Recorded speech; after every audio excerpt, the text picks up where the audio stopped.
Welcome to this A Game a Day by Zay broadcast NBA basketball.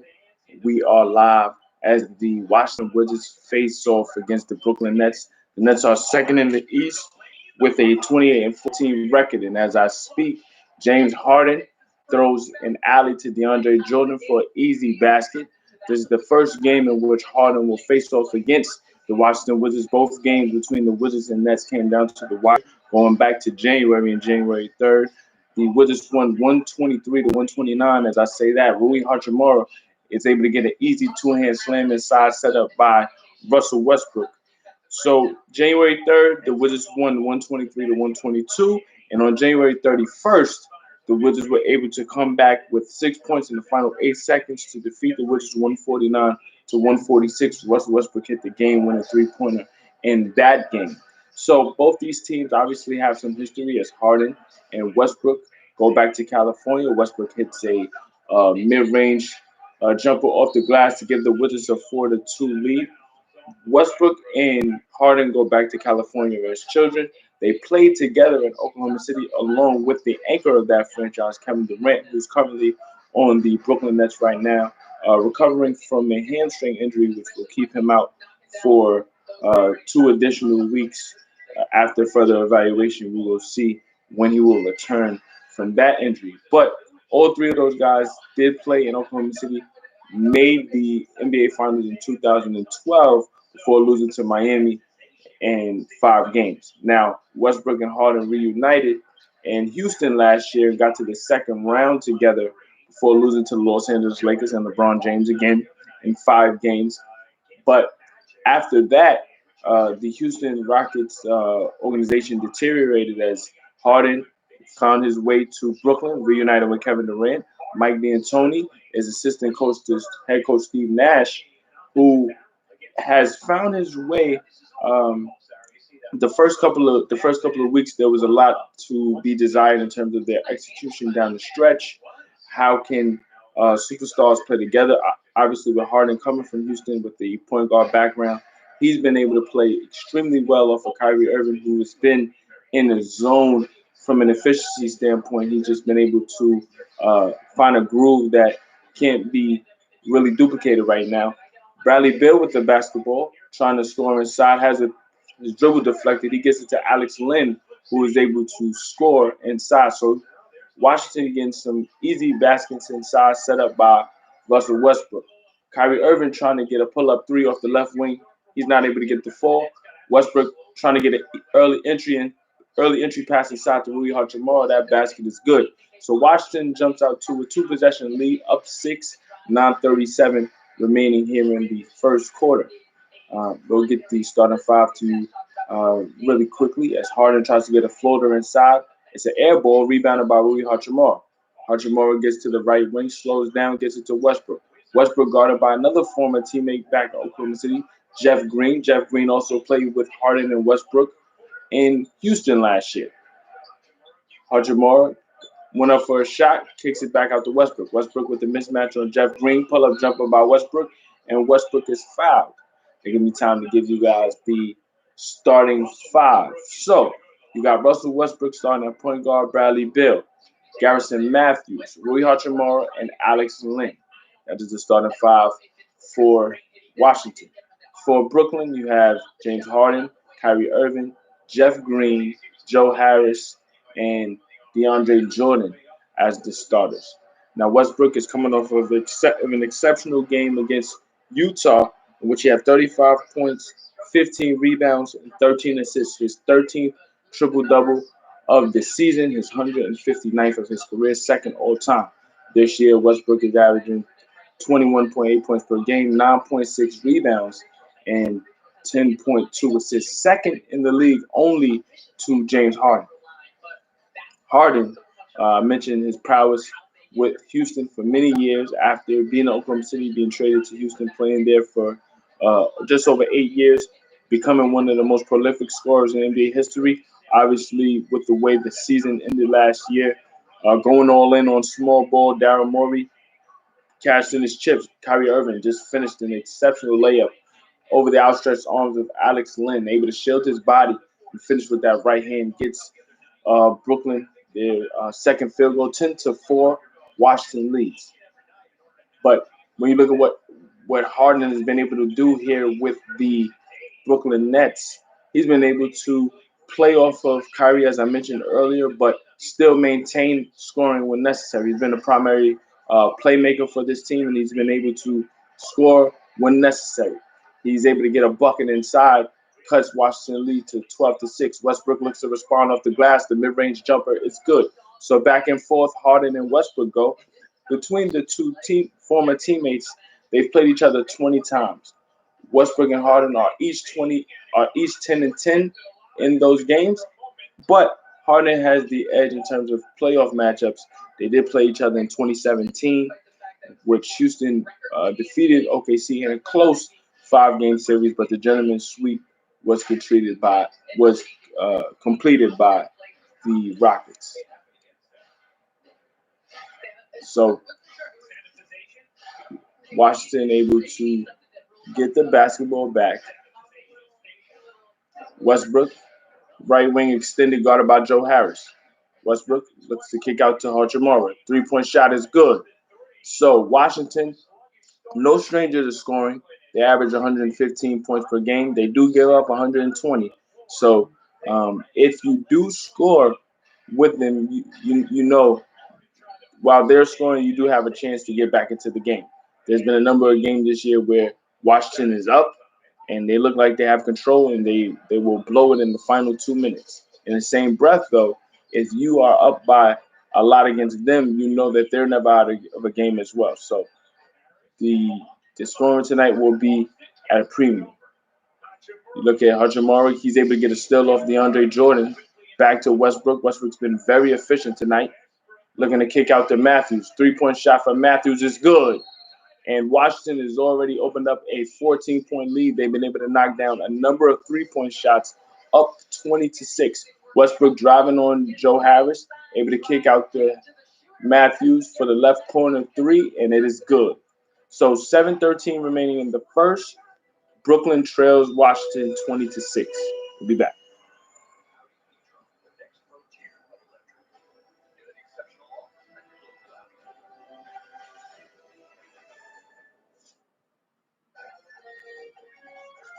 It's tournament time, and anything can happen. Big wins, bigger upsets. And a can't miss offer to start it off. Bet $4 on an underdog, win $256 if they win. It's that simple. When one team's heartbreak be your reason to celebrate, there's only one way to find out. Download the DraftKings Sportsbook app today. Bet 4 to win $256 and march on.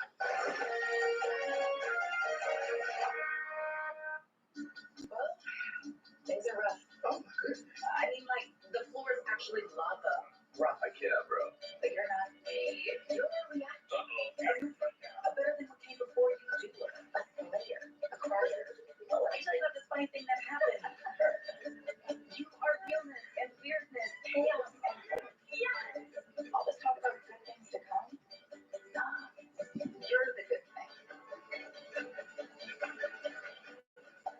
For too long, the default city medicine has been Mr. Northwell, the only network of experts devoted to every aspect of women's health. When we raise the health of women, we raise everyone. Jalapeno pepper chicken sandwich inside the true Wendy's goes all in on flavor. All right, we put a bun inside the sandwich. Bun. Hurry into Wendy's and try the new jalapeno pepper chicken meal today.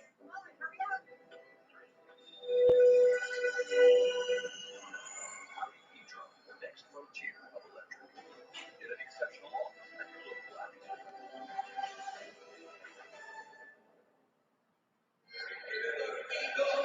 The Yes app is here, and it's your new official home for streaming that ends on Yes. So download now. Just take out your phone, scan the QR code on the screen, get inside the action like never before with personalized content and a state-of-the-art streaming experience. Download the Yes app now wherever you get your apps. It is powered by the same streaming technology as the Super Bowl, the Olympics, the NCAA tournament. It's crystal clear picture quality and so much original Yes content on there. like Homegrown, the Brooklyn Nets magazine. It really is awesome. You guys are going to love it if you haven't checked it out yet. So we're back. 7:10 remaining. Brooklyn Nets with possession, trailing by 14. So far, the Wizards have been able to knock down 3-point shots.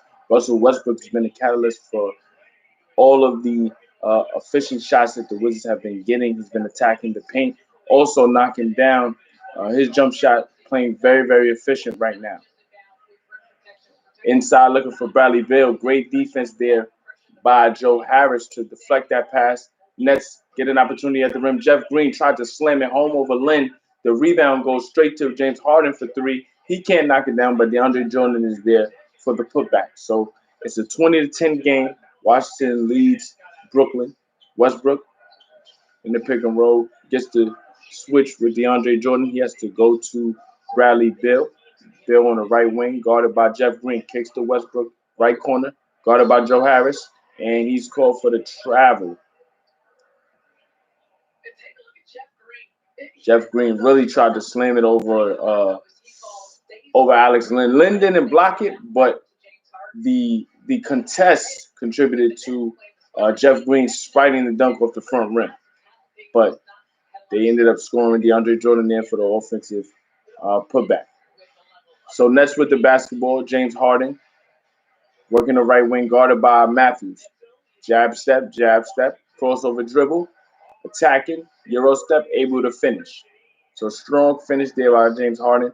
If you're Garrison Matthews, you'll take it considering the fact that they could have called the foul there. Raul Neto back, well, he entered the first game for the first time for the Wizards tonight. 3-point shot for Matthews is good. So Matthews already knocked down 2 3-pointers for the Wizards tonight. Up 11, 23-12, 5:30 remaining in the first quarter. Kyrie Irving attacking, cut off by Alex Lynn. He kicks it to DeAndre Jordan. Jordan is able to finish. So DeAndre Jordan very active tonight, already with 6 points. 9-point game, Wizards lead. Hachimura dribble handoff for Bradley Beal. Great defense by Joe Harris to make that dribble handoff complicated. Beal able to recover, gets a floater off the left block. Using glass, able to get the fall. So Bradley Beal averaging just under 33 points per game this season. Against the Wizards, he got his first win in an 11-game stretch in which he scored over 40. The Wizards had gone through a period where they lost 10 in a row in which Bill scored 40, but his 45 points helped contribute to defeating the Jazz. I would say the catalyst for that game was Westbrook from start to finish, but Bill was able to turn it up, especially in that third quarter, to compete against the likes of Donovan Mitchell, who put up 20 in that third quarter. Blake Griffin makes his first appearance as a Brooklyn Net. Previously coming over from Detroit, he was bought out, signed with the Nets. He's wearing the number 2 as a Brooklyn Net. 3-point shot for Landry Shamet, who makes his first appearance tonight, knocks it down, and we have a timeout call by Scott Brooks. Wizards lead 25-17, but Nets generating some momentum. Great setup there from Kyrie Irving to find Shamet in the left corner, able to knock it down. Because I earned unlimited 2% cash back on everything I buy. Last year, I redeemed $21,000 in cash back, which I used for new equipment to expand production. What's in your wallet?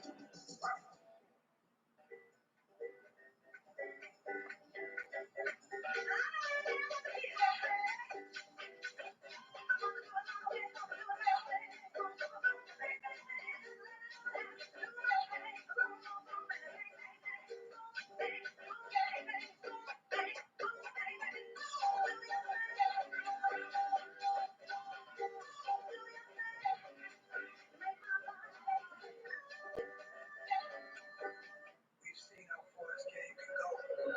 Taking a run, making moves like nobody from everybody. We don't move within the lines. We move beyond them. Hennessy, the spirit of the NBA.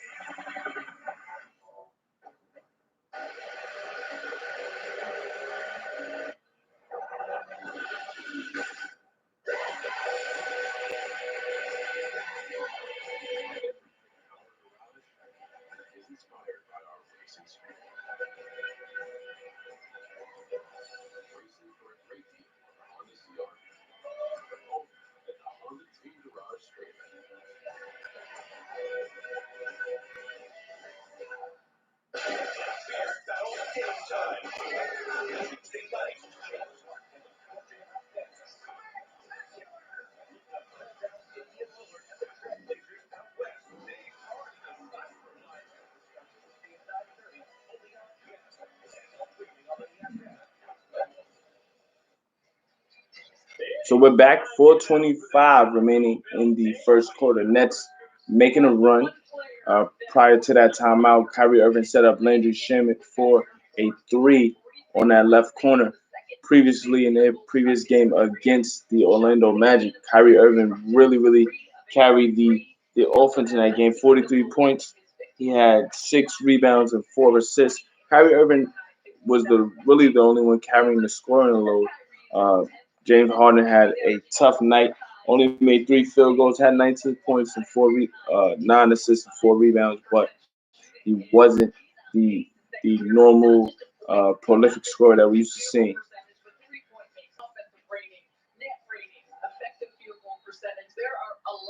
Denny Avdia in the game now for the Wizards. So we have Neto dribble handoff to Bill with the mismatch against Blake Griffin. Bill attacking, blocked by Blake Griffin. Great effort there defensively. If the Nets can get that type of defense from Blake Griffin in a concentrated effort on a consistent basis, that can be something that they'll use, especially on the interior. Usually they have DeAndre Jordan, Bruce Brown, and at times Claxton on the interior. Speaking of Brown able to get a basket inside.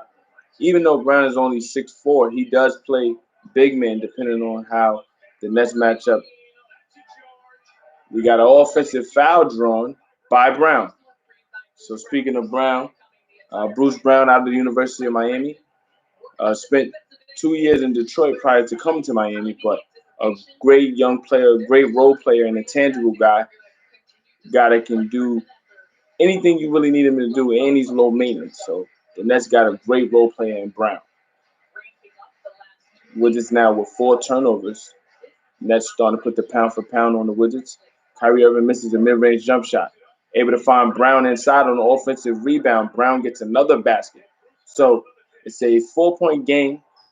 The Nets bench starting to cut into that initial 14-point lead that the Wizards had early in the first quarter. Avdia attacking off the dribble, had the shot blocked, and coming away with that rebound is Kyrie Irving. Irving working the right sideline, slows down off the dribble, one of the best ball handlers in the history of the game. Slips just a bit, able to kick out to Griffin. Griffin gets it to Shamet. Shamet misses a three. Offensive rebound by Irving. Spin move by Blake Griffin off the catch. He misses the layup. So Bradley Beal in and out, going left, takes contact. Is blocked by Claxton. Kyrie Irving with another rebound tonight. Gets it to Shamet. Shamet thought about a three, goes inside off the back rim, rebounded by Brown. Gets the lob to Claxton. Claxton able to get a two-hand slam in. Big dunk by Nicholas Claxton. Nets on a 9-0 run in the last 2 minutes and 15 seconds. So we approach 2 minutes remaining. Bradley Beal with the basketball. He works the left wing guarded by Claxton. Off the dribble, step back jumper for Bill is no good. Offensive rebound by Robin Lopez. Lopez looking to find a guard. He finds Rui Hachimura splashing down the lane, gets a two-hand slam at the rim. So great cut there by Rui Hachimura, and Washington able to finally stop the bleeding. Still up 4, but the Nets have the momentum. Kyrie Irving at the top of the key. He's looking for Shamet. Finds Shamet. Shamet goes to Griffin. Griffin, great pass inside to Brown. Brown finds Claxton for a two-hand slam. So again, the Nets bench really cutting the Wizards lead to virtually nothing. The Nets have 22 points in the paint right now, able to attack the Wizards at every turn. Robin Lopez able to get a easy finish inside. Good pass from Bradley Beal. So 29-25, we're under a minute remaining. Wizards lead. Landry Shamet back to Kyrie Irving. Straightaway three, no good. Fighting for that rebound is Shamet. Shamet back to Irving. Irving, floater inside is no good. Rebounded by Neto. 45 seconds left. Neto is fouled by Irving. So we look at Nicholas Claxton's two-hand slam. Great setup there by Bruce Brown. Second year, first year. And then what a beautiful pass by Griffin. And then Bruce Brown forcing the rotation of this Wizards defense. Claxton will be tasked with being the backup center, obviously, to DeAndre Jordan. That previous distinction was held by Jared Allen. Allen usually was really the defensive anchor that the Nets utilized at the latter part of games. As Blake Griffin able to draw a foul, draw a charge there on Bradley Beal. Beal looked to attack coming from the left wing. Blake able to stand outside the circle. I don't know if the Nets really want him doing that so early in his tenure as a Net. The last couple of years for Blake has been very injury riddled. Um, but with that said, he'll make the move. Bradley Beal with 2 personal fouls. Now he has to go to the bench with 40 seconds left.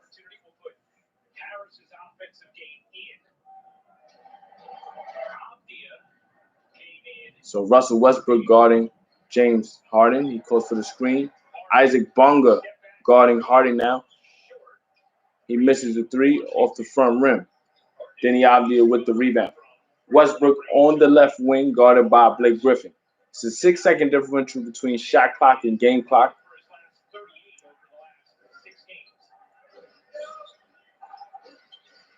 Westbrook, 5 on the shot clock. Looks to kick it to Bonga. The 3 from the right corner, no good. Westbrook looking to get the rebound, and we have a foul.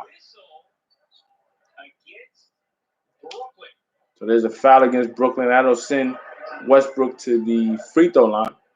As Bonga missed that free throw, Westbrook, one of the best rebounding guards in the history of the game, is fouled by Claxton.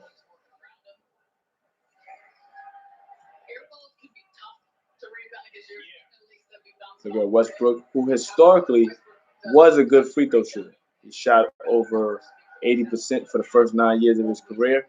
And then it seemed as if once the league took away the ability to walk all the way to the half-court line, they called that a delay of game. That threw off Westbrook's routine, and since then his free throws have plummeted over the last 4 years. But he goes 1 of 2 at the free throw line. Blake Griffin, who initially had the 3, instead he thinks better of it. Wizards go into the second quarter up 5, 30-25. They jumped out to as much as a 14-point lead in the first quarter, but Brooklyn's bench got them back into it. Great energy from Bruce Brown, great energy from Blake Griffin and Landry Shamet as well. Shamet knocked down a number of 3-pointers at the right time for the Nets to cut Washington's lead. But they go into the second up 5. We'll be back with more. This is a Game of Day by Zay as we present to you the Brooklyn Nets versus the Washington Wizards, live stream play-by-play and color commentary. Check this. March is back. The March we all deserve. So let's make up for lost time. With more guaranteed takes from the group thread, more 12s over 5s, mascots over logic. Oh, and the best part, making someone like you a millionaire. Welcome.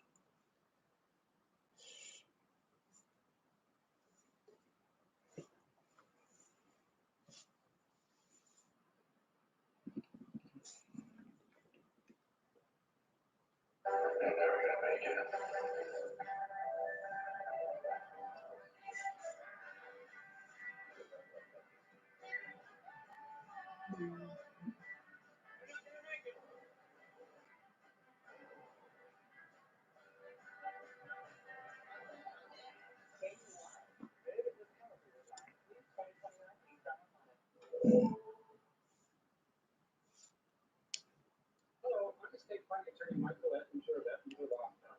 For over 30 years, we've seen the devastating effects on families that didn't plan for death or disability. To protect yourself and your family, please join me at ettingerplan.com for our free seminar or advantages of using trust. Natisha, to your point, I see you made a point about the Wizards rebounding. So far, the Wizards are they are out rebounding the Nets, but when you look at the offensive rebounds, those are the areas where Brooklyn has made a lot of their dent in terms of reloading and getting 3-point shots or easy baskets, specifically from DeAndre Jordan and Landry Shamet. So If the Wizards are going to win, they do have to shore up that rebounding. A lot of that has to do with Russell Westbrook. When the Wizards get Russell Westbrook rebounding, he's able to get out and run and get them easy shots. But if the Nets continues to get the offensive rebounds, now the Wizards are scrambling, and that's where they miss out on those open 3-point shots. We start the second quarter though. The Wizards with the basketball. Westbrook being guarded by Claxton. He kicks out to Neto. Neto off the dribble, able to get a shot up off one leg. He's not unable to get it to fall. Rebounded by Tyler Johnson. Johnson finds Harden. Harden off the dribble, cut off by Bonga. He kicks it out to Blake Griffin. Dribble handoff to Harden, looking to set up Blake Griffin against Westbrook. Blake kicks it out to Joe Harris. Left corner three, no good. Rebounded by Neto. You don't want to leave Joe Harris open if you're the Wizards. Harris, one of the best shooters in the league, especially playing off of Harden and Irvin. He gets some great looks. Robin Lopez guarded by Blake Griffin. Takes contact. We got a foul. Strong contact both ways, but they finally called Blake for that foul inside. Blake will be on a minutes restriction tonight, so they're trying to work him back into game shape. Over the last couple of weeks, he's been practicing with the team, but this is his first game action. Out of that first inbound in, Neto misses the three. Nets with the basketball, trailing by 5. Harden is yet to truly be aggressive just yet, but he on cue, he drives on Neto, able to draw that foul. He'll get to the free throw line. Harden, one of the most uh, efficient scorers in NBA history, depending on who you ask, based on analytics. He usually takes threes, layups, or free throws. With this particular team and this personnel, he's not taking as many step backs that we're used to seeing over the last 3 years with Houston, but at any moment he can still get to the free throw line at ease. He's a very, very prolific free throw shooter, getting to the line 12 to 14 times if necessary, just to give him rhythm and put the flow into his game. He goes 1 of 2 at the free throw line on this trip.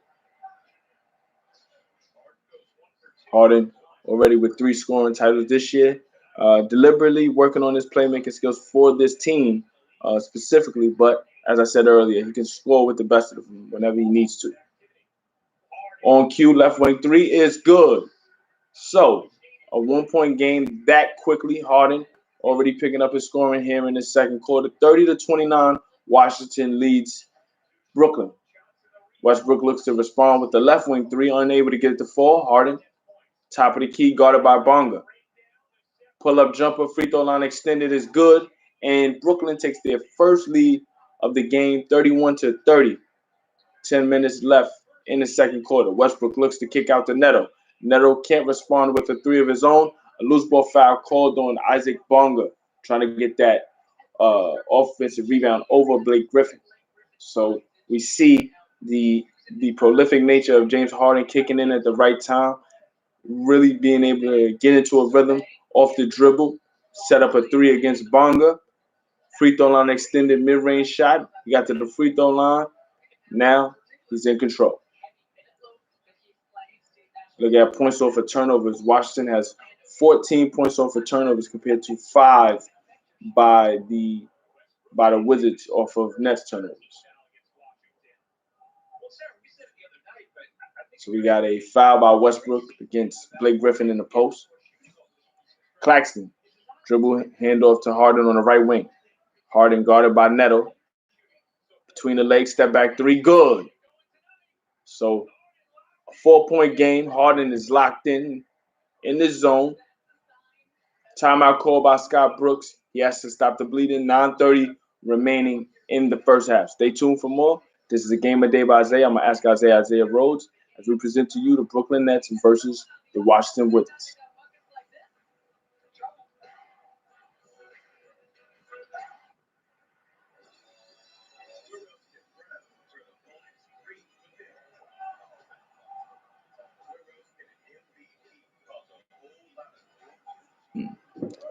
So far, the Wizards defense, I would say is non-existent. I think that while the Nets are missing shots, they're missing really good shots, specifically from the three-point line.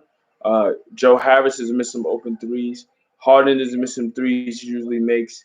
Kyrie has missed some threes based off of offensive rebounds that the Nets have gotten and kicked out to him. So I think that the Wizards were dodging some bullets at the early part of the game, and now that Harden is in a groove, and the Nets bench really has provided a boost to to um, to put them in position to get back into the game. Now that Harden's in the flow, the Wizards are reeling, and they need to figure out how to stop the bleeding.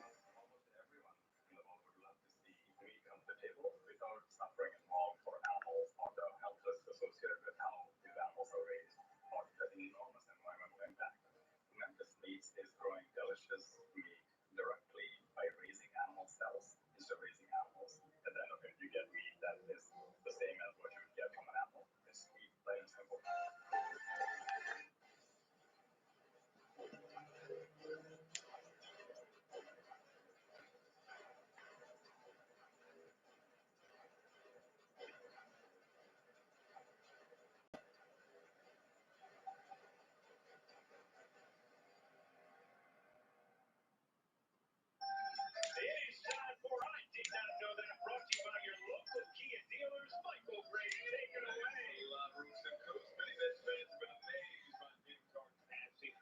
He's done this before. James led the league in assists for 2016-2017 season. Then won the next three scoring titles, including last season. Now, we know that. Okay, well, did you go? Harden is one of six players who led the league in scoring and assists in NBA history. Oscar had assists before scoring. Jerry West the opposite. Tony and Archibald both in one season. Then you jump to Harden, Westbrook, and LeBron with the assist title last season. Six great players. The 40-year gap in between. The books may be curious. What about Will Chamberlain? 1967-68, Will led the league with 702 total assists, Ryan, but he played 82 games at 8.6 average. Oscar had 633 assists in 60. So we're back. 9:20 remaining in the first half. The Nets have made a run. They're up four now. Robin Lopez comes out of that timeout, gets a hook shot across the lane, no good, but he gets the offensive rebound. Westbrook kicks out to Denny Avdia. The three is no good. Harden able to slow it down, guarded by Westbrook. Floater inside. It was an alley oop setup, and those are that's the misdirection there by Harden. Sometimes it looks like his floaters look like passes, his passes look like floaters. He just has a great intermediate game, and that's what allows him to be so versatile in any type of offense. A lot of people have spoken to his ball dominant ways on Houston over the last couple of years, but he is a player that is pass friendly. He will get you the ball, and he has a way about him that allows for others to get open shots. Westbrook able to get a steal off of that inbound. Good pass initially to Bradley Beal. He wasn't quite ready on that cut. Joe Harris with the basketball as the Nets up four, 14 on the shot clock. Harden kicks out to Joe Harris. They're working around to Tyler Johnson, right wing three. He misses it short. Claxton inside, offensive rebound. Again, the Wizards haven't figured out a way to truly effectively box out the Nets. They've been crashing the glass really well, and that is why they look to increase their two possession lead. But a lot of that can be traced back to the first two matchups between these two teams. If you look back at the first game on January 3rd, the Nets lost the game on a offensive rebound in which Thomas Bryant was able to get the offensive rebound and reload for the Wizards, who got the ball to Bradley Beal. Bill drove baseline and found Thomas Bryant for a slam inside. Then you can look back to the January 31st game where they gave up so many rebounds to Russell Westbrook. Westbrook able to get out and run and set up others. Uh, so as long as the Nets are able to crash the boards on the offensive glass, they negate so much for the Wizards. Westbrook looking to score inside, draws contact on Joe Harris. He gets an and one opportunity. We look at the replay. Westbrook, in and out dribble, takes contact from Harris, able to finish on the right side of the backboard. So 34-32, Brooklyn leads Washington. Westbrook completes the M1. So 1 point game, Brooklyn ahead by one. 8:18 remaining. Harden able to get the pass ahead to Tyler Johnson. Johnson step back three is good. They called it a long two, but I'm sure they'll review that at the next stoppage. Westbrook gets the switch with Tyler Johnson. 15 on the shot clock. Westbrook crossover dribble. Kicks it out to Bradley Beal. Left corner three. No good. Rebounded by Harden.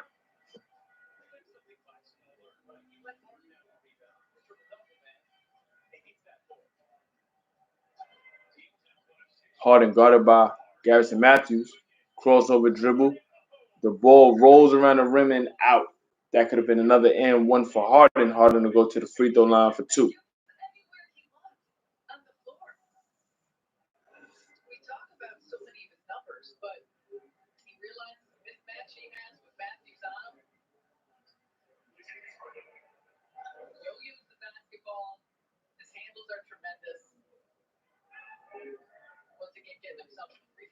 Harden makes the first free throw.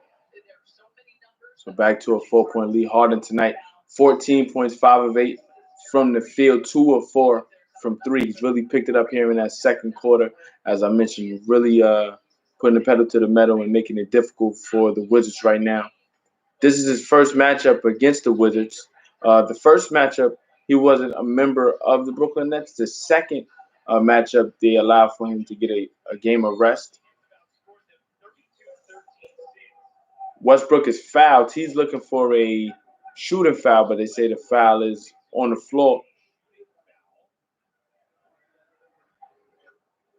So Westbrook will win an argument, and they reverse the call. They say the foul happened in the act of shooting.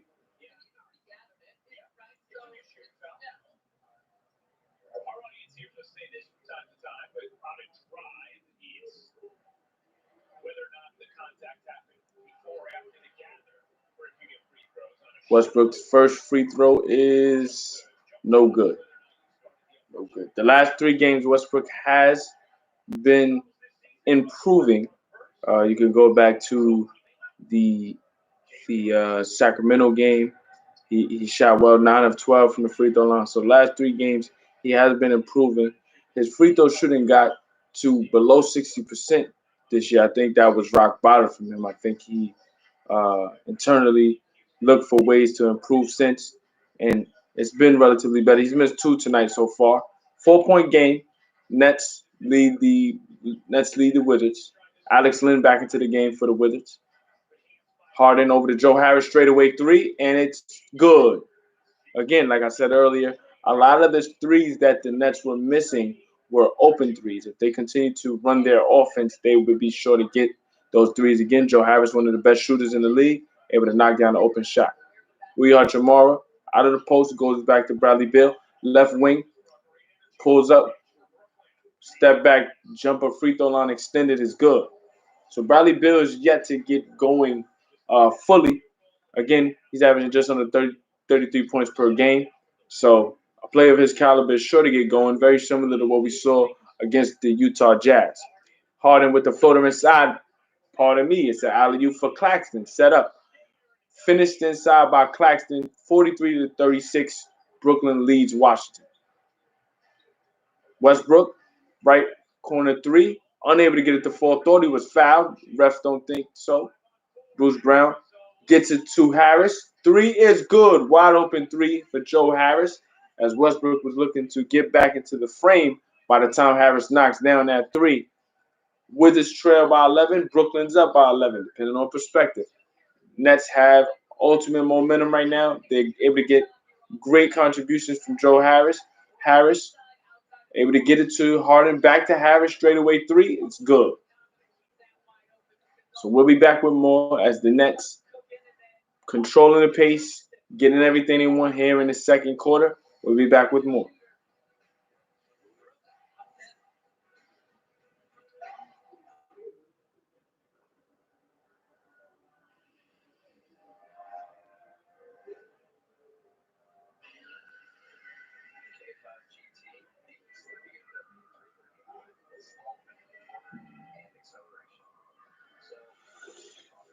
What do I think about the Eastern Conference? The Eastern Conference is it's top heavy. You got the Sixers, the Nets, and Milwaukee. Based on peak performance, I think that the Nets are the best team, but they do have injuries to their most important player in Kevin Durant. If Kevin is not there, I don't think the Nets are as unbeatable. I still think Harden and Kyrie together can give anybody in the East the ultimate run for their money and probably get to the finals. But with KD there, it makes them unbeatable. I think that their ability to play together and play off of each other is much improved. Now, Kevin hasn't been there as much, obviously playing 19 of the 40 plus games, but he's a player that is low maintenance. He doesn't really need the ball to be effective. He's efficient when he gets the ball. He's prolific when he gets the ball. So, I think understanding that they do have an edge over everyone else, but the Nets have flaws. Their interior is still an issue. They did pick up Blake Griffin. Let's see what he's able to give them in limited minutes over the rest of this season and potentially in the playoffs. The teams that can exploit them in the post, like Philadelphia, who has Joel Embiid. You got Milwaukee, who has Giannis Antetokounmpo. They can exploit Brooklyn in different ways on the interior. You have Embiid, who's exceptional out of the post area. He can extend and knock down threes also, but he's just a complete beast when it comes to getting that ball on the inside. When you look at the way Giannis plays for Milwaukee, he plays outside in and is able to dominate inside and play off of that aggression and set up threes outside. But while Philadelphia can exploit them in the post, they have issues on the perimeter. Yes, Tobias Harris is playing outstanding.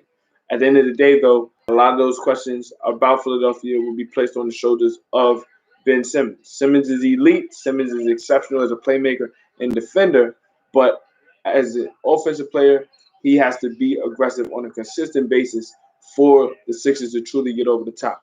When it comes to Milwaukee, for as dominant as Giannis is, his flaws are profound as well. Is he the player you want in the final 5 minutes to be carrying your offense? His flaws are what they are. So Milwaukee has to complement those flaws by finding players who can score, not just shoot the ball.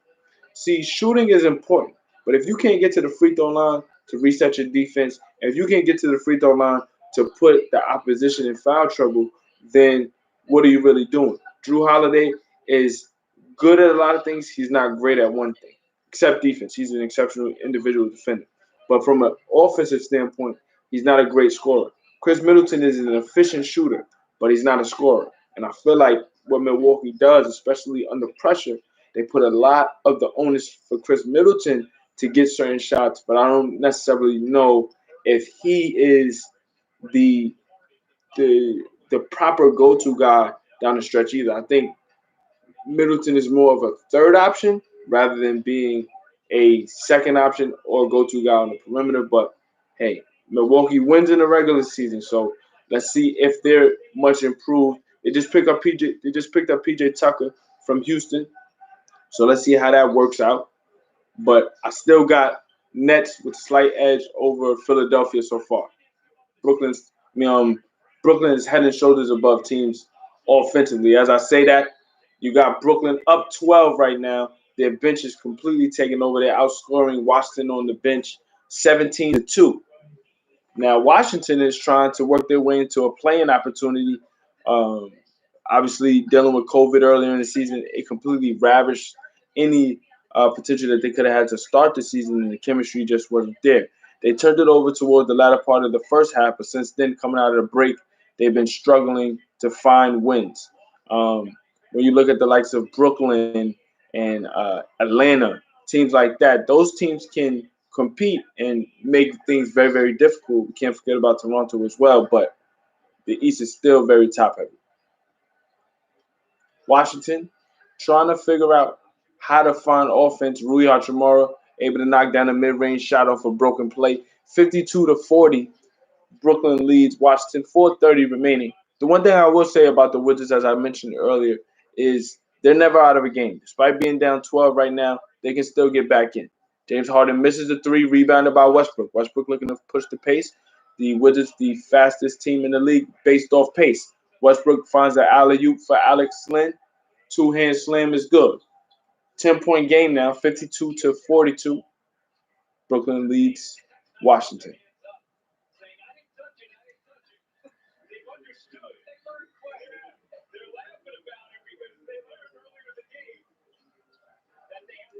Kyrie off the dribble, fadeaway jumper is no good. Rebounded by Alex Len. Len goes to Westbrook. Westbrook looking to probe. Len guarded by Harden into the post. He's able to finish. So timeout called by Brooklyn as the Wizards look to make a quick push right now. 3:46 remaining. Brooklyn up 8, 52-44. Now I can see you got the Nets and Bucks. Now the Bucks do have the defense. I will give them that, and they're very versatile. Obviously, you got the premier defensive player of the year in Giannis, and they got Drew Holiday to add to that defense on the perimeter. My issue with them defensively, though, is once Giannis gets in foul trouble, which rarely happens, but it does tend to put a hamper on how they incorporate the other big men that they have. They did add Bobby Portis, who is a good hustle guy at times. He has to be a little bit more consistent. They do have um, Middleton and Dante DiVincenzo, who are versatile. Dante DiVincenzo is very similar to Marcus Smart in some respects, where he defends multiple positions despite his size. So they do have the versatility that helps them against certain teams. Defensively, though, I think Philadelphia is the best team. You have Joel inside.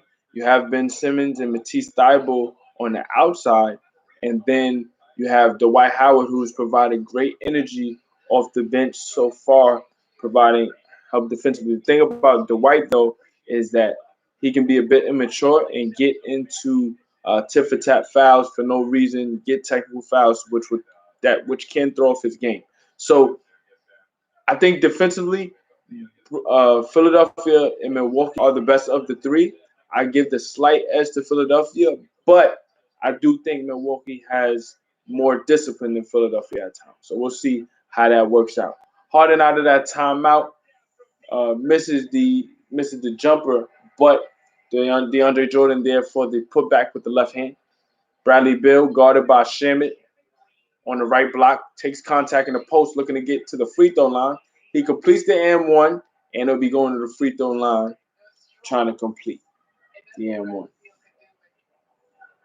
Bill, a bit quiet tonight. Bit quiet, but like I said, his prowess for scoring is second to none. So we should see him get a bit more aggressive if as this game should continue. Free throw is good for Bradley Bill. So we have a 7-point game. We approach 3 minutes remaining.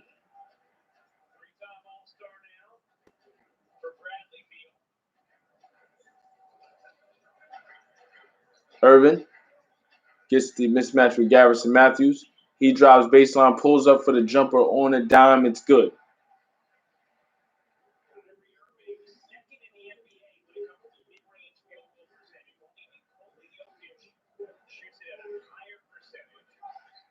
Bill, guarded by Kyrie. Inside, looking to get the shot. Creates the separation off the jab step. Kyrie almost fell out of the picture there. The jumper is good. So we have a 7-point game, 56-49. Harden, straightaway three, guarded by Bill, no good, rebounded by Hachimura. Westbrook, cut off by Harden. Good defense there by Harden to slow Westbrook down. Left wing extended, guarded by Jeff Green. Westbrook goes to Bill. Bill's been in a groove over the last couple of possessions. Bill guarded by Shamit, jab step, drives baseline looking for Lynn. We got a kick ball against DeAndre Jordan.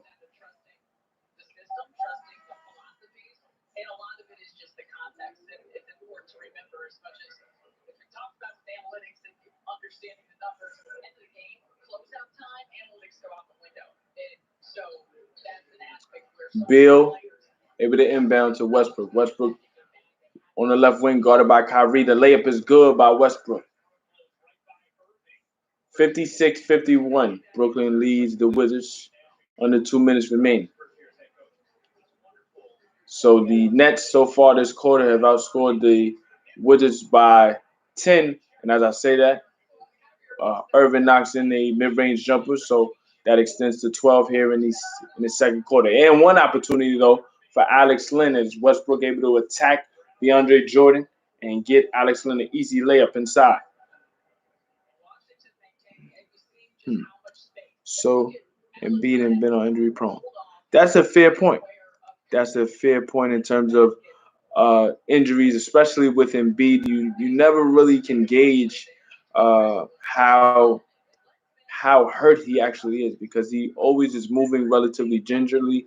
He hits the floor at times. You don't know whether his back will be affected or his knees. Right now, he's out for a 2 week stretch with a hyperextended knee, which has affected Philadelphia defensively so far. So I do get your point there, especially with Ben going out last year towards the end of the season in the bubble, and then he's been missing some games here and there dealing with a sore knee.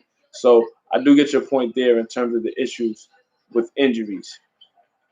As Westbrook tried to finish a layup inside, he loses control of the ball turnover.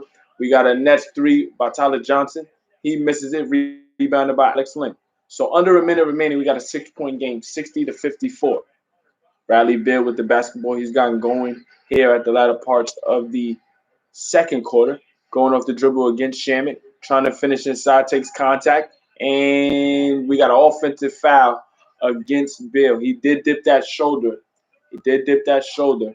He can't believe it, but I think if we go back to the prior M1 when he was guarded by Shamet, he did get a bit physical there in the post. So I think to some degree the Nets probably politicked with the ref to look out for that shoulder, and Bill did set up for that offensive foul. So now Bill has 3 offensive fouls with 45 seconds left in the first half. Head coach Scott Brooks takes him out. Isaac Bonga in the game. Wizards now with 12 turnovers.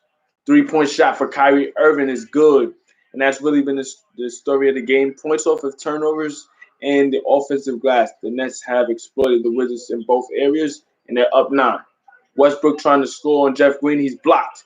Kyrie Irving looking to push the pace. 27 seconds left at the rim. Blocked by Isaac Bonga. Rebounded by Garrison Matthews. But Bonga and Matthews clash into each other, both chasing for that rebound. So possession will go to the Nets with 21.3 seconds left in the half, 16 seconds on the shot clock. Who's my team? I grew up a huge Sixer fan. I'm aware of the expectations of my team, though. While I am a huge Sixer fan, my ceiling for the Sixers is probably the Eastern Conference Finals, depending on the matchup. Right now, we're the first seed. As a steal by Harden, Westbrook at the rim, slams it home with 4.1 left. Great defense there by Garrison Matthews as he's able to deflect that initial pass for Harden on the inbound. Wizards get a score. Kyrie Irving trying to get a basket with 2 seconds left. Harden remained on the floor the entire possession, both when Westbrook got the dunk and when Kyrie was coming down the floor to get the basket prior to the end of the buzzer. So he's on the ground. He's on the ground grabbing at his ankles right now, and he's yet to get up. So we're gonna look at the replay as we see.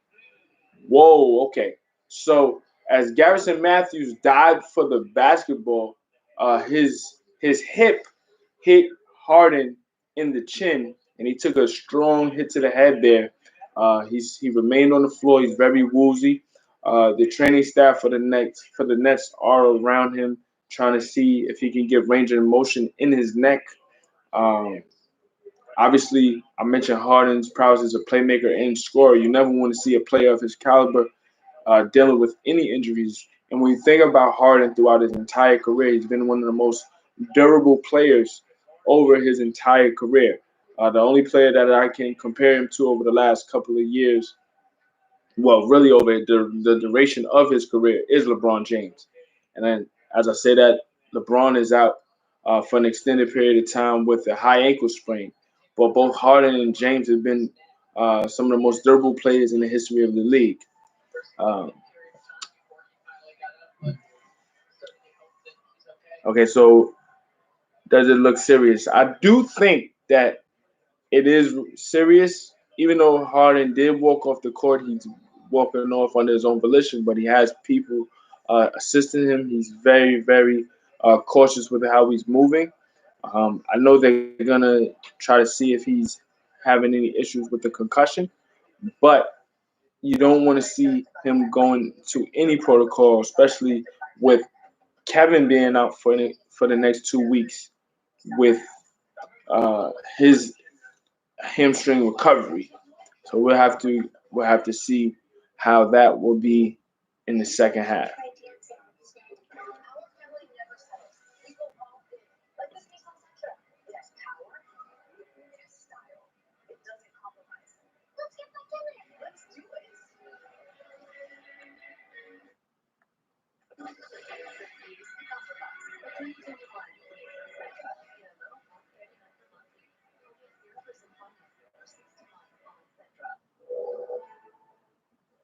Howdy, folks. Colonel Sanders here. You'll get a family banquet for $20 with my KFC $20 bill. 8 pieces of fried chicken, tasty sides, and 4 fluffy biscuits. It's like a home cooked meal. You don't have to cook. Only at KFC.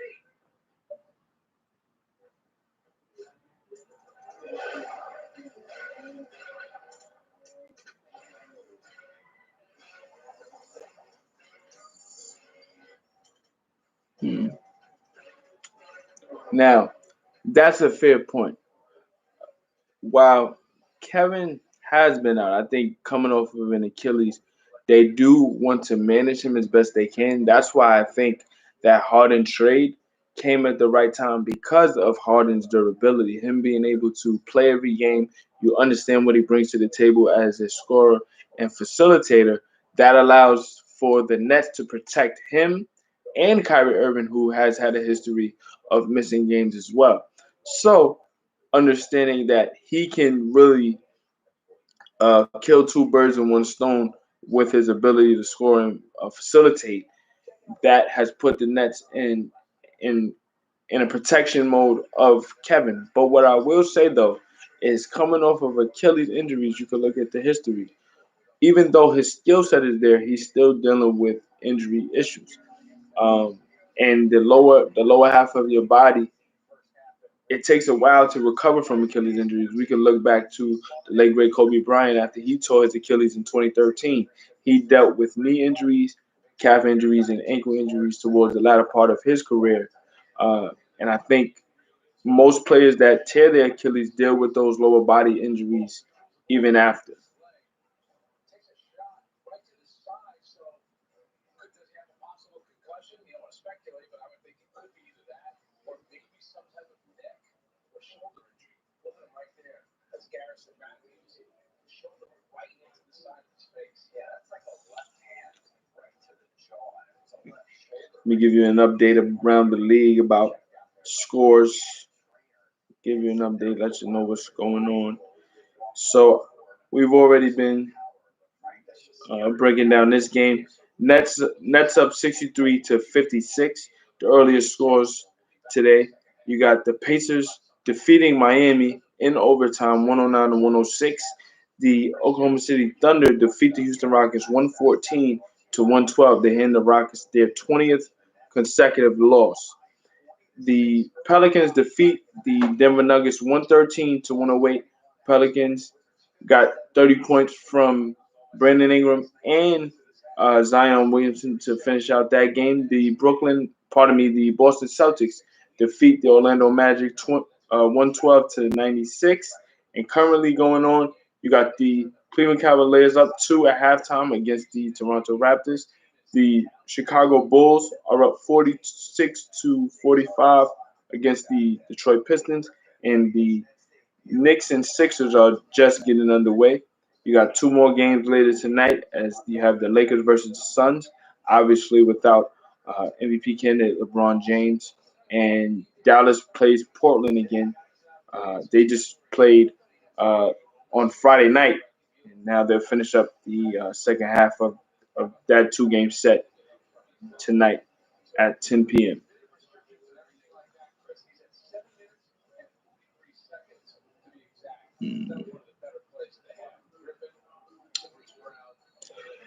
The Sixers, the Sixers can beat anybody when healthy. I think Joel this season has been extremely motivated playing under Doc Rivers, and obviously last year he averaged 23 and 11.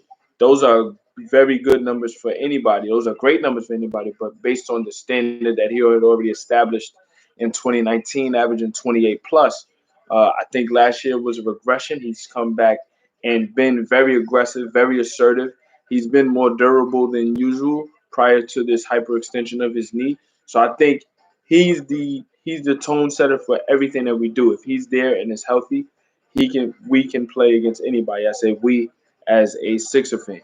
As far as the Clippers go, the Clippers are an enigma. When they play great teams, they play really, really well. The thing about the Clippers is they play down to their competition routinely. Even when they have big leads, they tend to blow those leads. They don't have the discipline at the point guard position. A lot of people have called for them to get the get a playoff proven point guard. Right now they're running with Reggie Jackson and they have Kawhi Leonard and Paul George as secondary playmakers. But the issue there is that both of them have to play the wings and focus on scoring and getting shots. So when you have Reggie Jackson, when you have Terrence Mann, you're at a clear deficiency at arguably the most important position on the floor. A lot of talks have been made about Kyle Lowry coming to the Clippers. Larry has won a championship with Kawhi in Toronto. A lot of talks have been made about Lonzo Ball coming from New Orleans and working his way back to LA, but this time for the Clippers. If they're able to get one of those 2 point guards, I think that would be a great addition for that team. But I also want to point out that they need to fortify the interior. They did lose Montrezl Harrell, who went across the hall to the Los Angeles Lakers. He was the former Sixth Man of the Year, played exceptionally well over there. They did bring in Serge Ibaka. Serge was very good for them, providing defense, stretching the floor as a shooter, and being low maintenance. But he got injured. He's going to be out for an extended period of time. They do have Zubac. Zubac played very good yesterday against the Charlotte Hornets. They demolished the Charlotte Hornets and only his fourth start of the season. But he has to be more consistent and more assertive on the interior to become more of a not necessarily a go-to guy, but someone that they can rely on if he does get the ball.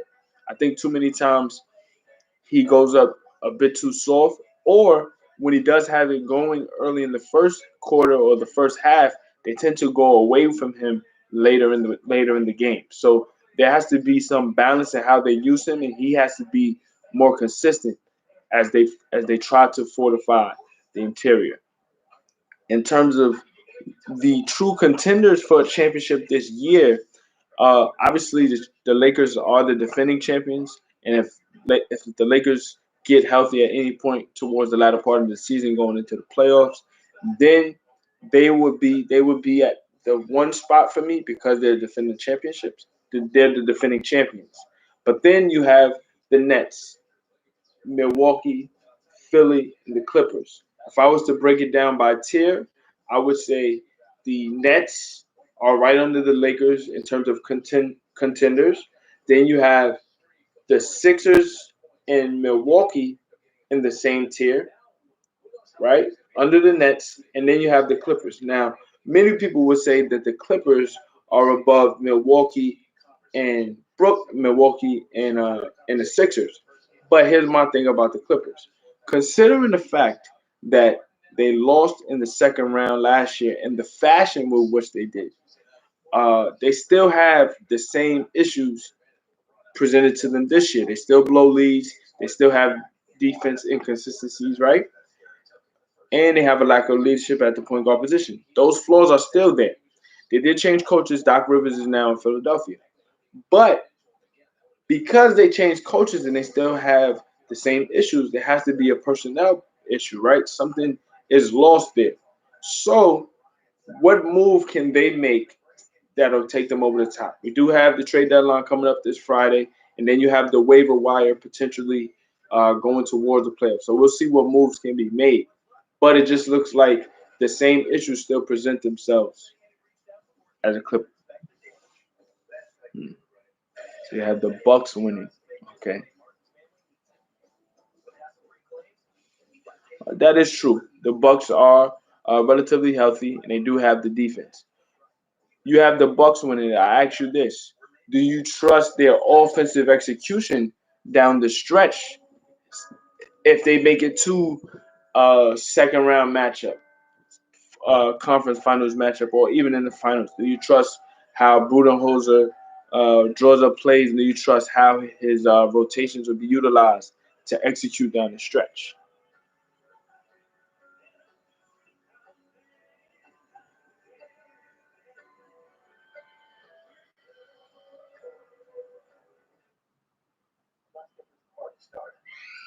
Ladies and gentlemen, this is Paramount Plus. This is Strokes of Genius, beautiful games, and long-signing moments. This is defenders, investigators, and soul things. This is young SpongeBob, young Sheldon, and Um, this is everything you've been looking for. Absolutely the boss, live sports, okay, so you trust the defense first and foremost. Okay, okay, you trust the defense. So, and adding PJ Tucker, I will say adding PJ Tucker does add to their interior defense. Even though he's 6'5", he provides them with a small ball five, depending on the matchup. He can be utilized well. And like I said, with the defensive versatility that they do have already with Holiday, DiVincenzo, and the likes of Giannis, I do see your point about their defense.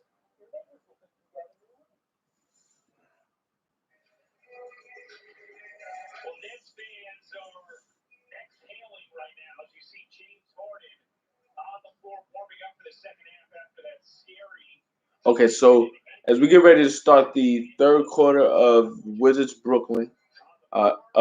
Nets, Brooklyn versus Washington, uh, James Harden was shooting around uh, prior to the third quarter, so he looks to be okay, which is a breath of fresh air for any Nets fan. You don't want to see Harden go down in any capacity. Just to give you the quick stats before they start the run of play again. You had Harden. Harden had a huge second quarter, able to get to 14 points. He got one more free throw, so he got to 15. Westbrook also has 15. Harden's 15 is complemented with 4 rebounds, 5 assists, and 3 steals. Kyrie Irving had 13 points, 4 rebounds, 4 assists, and a steal. Joe Harris knocked down a number 2 3 pointers for 6. DeAndre Jordan had 8 points early. Nicholas Claxton provided a spark with 8 points, and Bruce Brown also provided 8 points. For Washington, I mentioned Westbrook's 15 points, 3 rebounds, and 8 assists. Bradley Beal had 9 points, 1 rebound, 2 assists. Bill had 3 fouls in the first half, so we have to be conscious of how Scott Brooks is using him going forward. Alex Lynn got a lot of great opportunities at the rim, specifically set up by Westbrook. He had 13 points, 3 rebounds. Off the bench, though, the Wizards completely struggled. Only 2 points and 4 rebounds from Robin Lopez. And other than that, they haven't gotten any contributions. In stark contrast to what the Nets got off the bench, I mentioned Claxton's 8 points, Brown's 8 points, Shamit's 3 points, and Tyler Johnson's 2 points. That's a total of 21 points off the bench so far.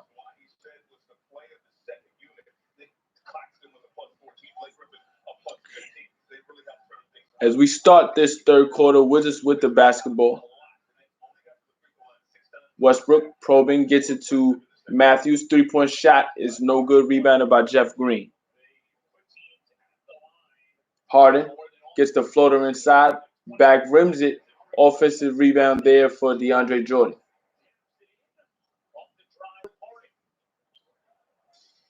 Bill Mid-range jumper to start the second half is good. The other area that they really took advantage of in the first half, 21-7 in points off turnovers, is actually Harden where the Wizards being guarded by Bill. Bill has to be careful with 3 personal fouls.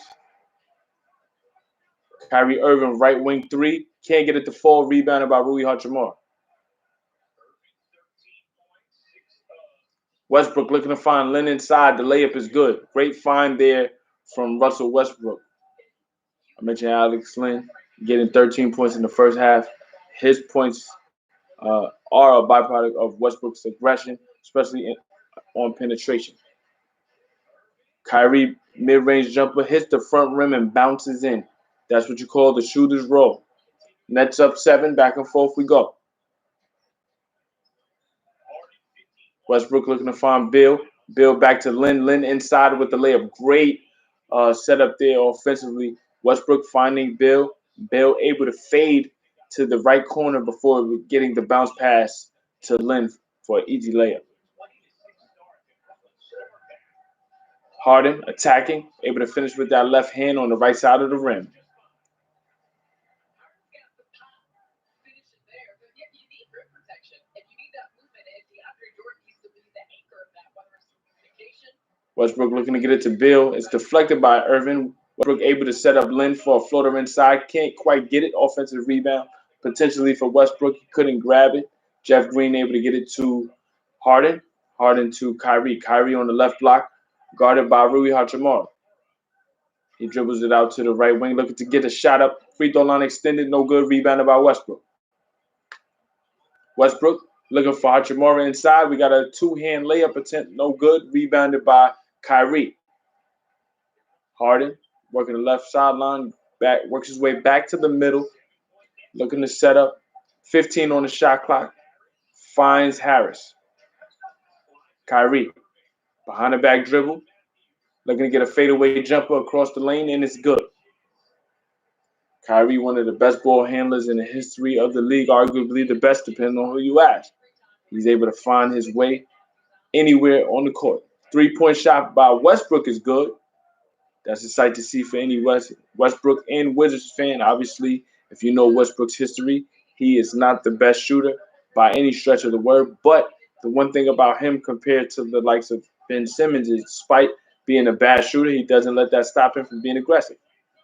What a slam inside from DeAndre Jordan. Great find there by Joe Harris to get it to DeAndre on the move. Great flash by Harris with the left hand pass. Finds DeAndre. DeAndre is fouled by Russell Westbrook on recovery trying to stop an easy opportunity. So Jordan will be going to the free throw line looking to complete the N1.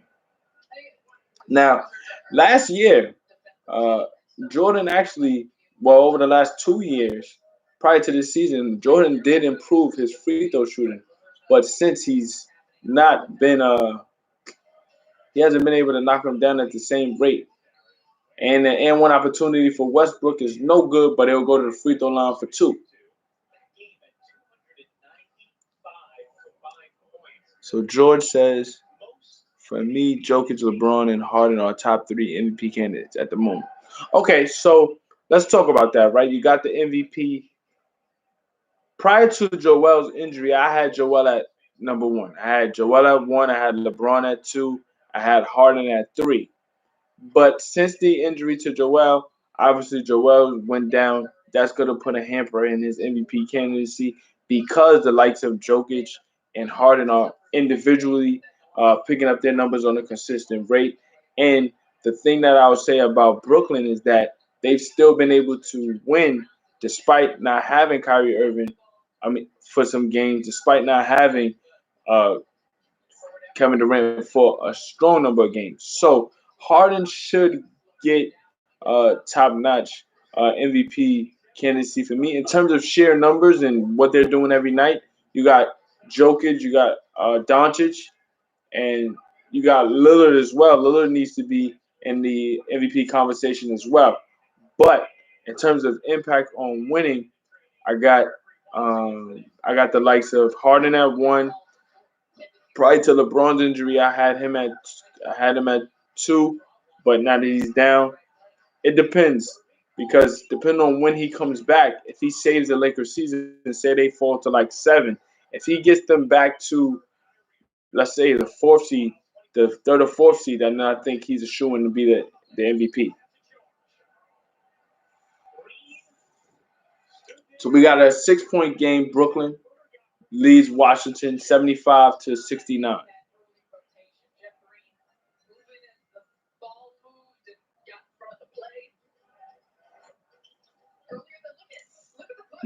Giannis. See, this is the thing about Giannis. Giannis's numbers are much better this year than they were the previous 2 seasons, but I think he's dealing with voter fatigue.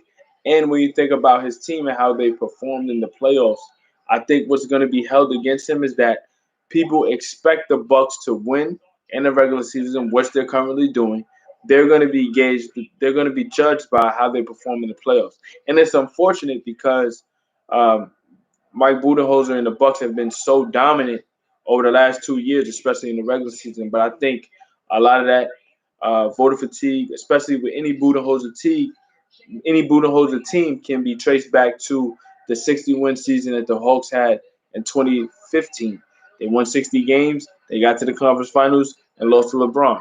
The first year with the Bucks, they go to the conference finals, lose to Toronto. Last year, they're on pace to win even more than 60, get to the bubble and lose in the fashion that they did against Miami.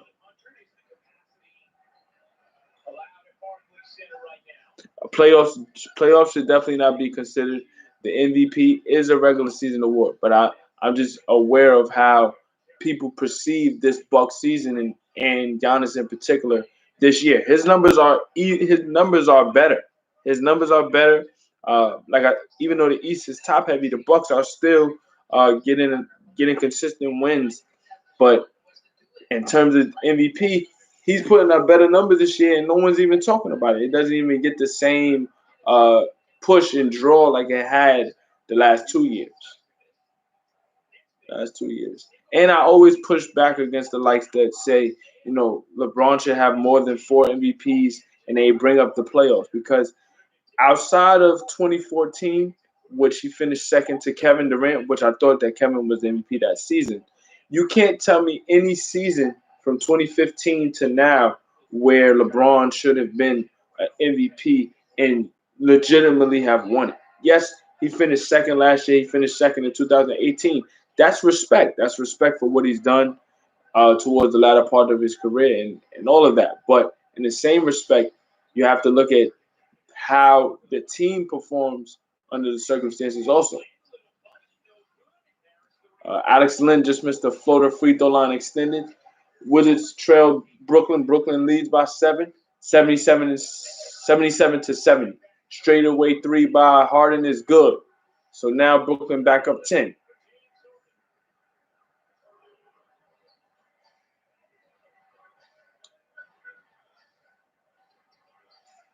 Bradley Beal behind the back dribble, trying to split defenders, gets a floater up top, can't get the finish. Rebounded by Joe Harris. Harris finds Harden.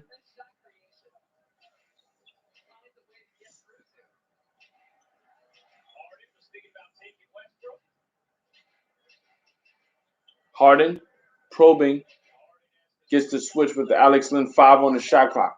Step back three for Harden, had the shot blocked. And we got a rebound by DeAndre Jordan as the ball was getting ready to go out of bounds. He's able to pass it with the smallest piece of his fingertips before it goes out of bounds. He gets it to Harden. Harden's able to get the floater up even before the shot clock goes off. Great effort there by DeAndre Jordan to save that possession. In one motion, able to get it to Harden on the move. Great IQ from both players there to get that finish. Okay. Now, the thing about Harden, right? You brought up a good point about the super team, and maybe in some respects the voters might hold it against him that he's in the fashion in which he left the Rockets to go to the Nets. That might leave a bad taste in their mouth. Also, the offense is so high potent, right? But I will say though, this Nets team has dealt with a lot of injuries to their key players in KD and Kyrie being out for an extended period of time for whatever personal reasons he wants to present to the public. With that said, Harden has been very consistent, and the Nets have still found ways to win despite that up and down and inconsistency personnel wise. The one constant that they have had, especially on this run that they've been on, they 8-2 in the last 10, top two in the East. That has to be James Harden. He has to get credit for that. I do think Dame. I see Dame should be at the top of the list. Dame holding down the fort while CJ was out for 3 months. That has to be commended as well. This Portland team, they're just like every other Portland team in terms of how competitive they are. That is because of how consistent Damian Lillard has been. They're not championship contenders, but they're not supposed to be with the personnel that they have. Damian Lillard is a superstar in this league. He plays every single night. He's averaging just under 31 points per game. Over the last 10, he's been ultra efficient. So you got to respect what he's doing. And it's unfortunate that he's in the market he's in. Not that market really dictates winning because Milwaukee is is in a small market also, but they're winning. But the thing about it is Portland's in the Western Conference where they've always had to fight that uphill battle against the likes of a Golden State, the Clippers, the Lakers. Now you look at a team like Phoenix, who's been under the radar. They're a top three team in the West with Chris Paul and Devin Booker. So yeah, yeah. CJ was out for 3 months. CJ was out for 3 months. So they just put a graphic up. The best record since Harden's debut. The Nets are 11-2. Philadelphia's 12-3. So the Nets don't have the best record since Harden's trade, but they've been really, really dominant since the Harden trade. Hachimura, free throw line extended jumper is good. So we got a 10-point game again, 82-72. Isaac Bonga back in the game guarding Harden.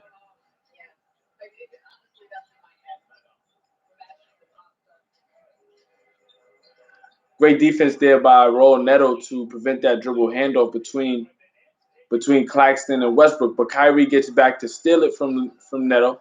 Harden able to find Jeff Green flashing to the rim. Great bounce pass and uh, Jeff Green going to the free throw line for two. On that steal by Neto, miscommunication I between Irvin and Claxton there, but great effort there by Irvin to get that steal back.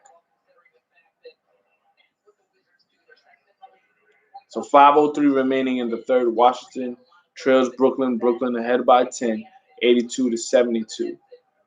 Irvin, pardon me.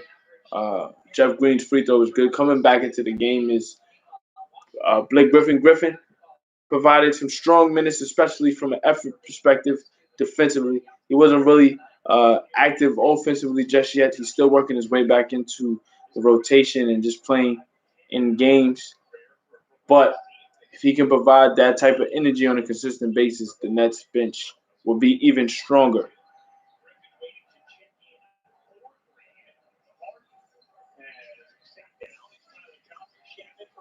Green goes 1 of 2 at the free throw line, 11-point lead for the Nets. Attacking the basket is Bradley Beal. He misses the layup, rebounded by Robin Lopez. Hachimura gets a dribble handoff to Beal. Beal goes to Neto. He finds Robin Lopez, who finishes strong with a one-hand slam.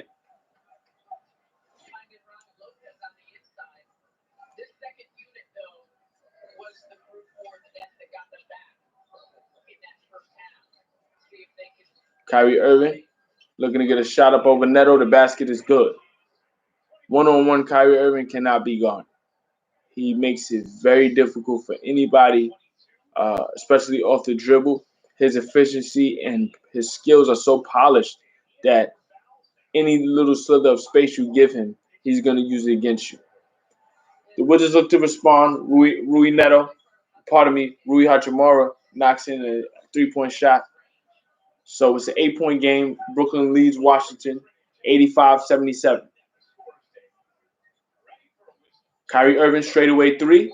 He's fouled on the three by Robin Lopez. You want to close out against any shooter, but you got to be careful not to foul the three-point shooter.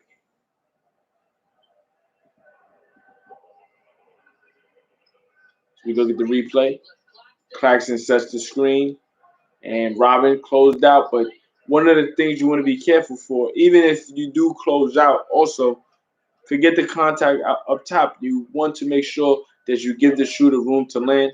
A lot of that can be traced back to Zaza Pachulia's deliberate, or depending on who you ask, his deliberate stepping into Kawhi Leonard's landing space in Game 1 of the 2017 Western Conference Finals, which essentially cost Kawhi that series and the next season for the San Antonio Spurs.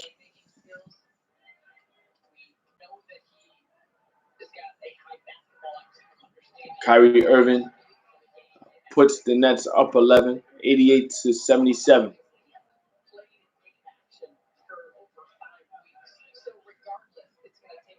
Bradley Beal over the Neto.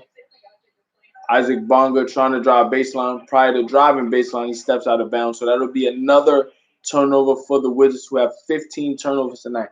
The Nets have been able to exploit the Wizards tonight with points over turnovers and put them in position to really attack on the fast break, and then just really find ways to score when they were in a drought, especially early in that second quarter.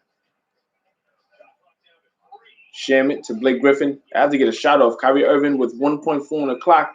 Can't get the shot to fall. Rebounded by Neto. Nets get back defensively. Takes a screen from Lopez.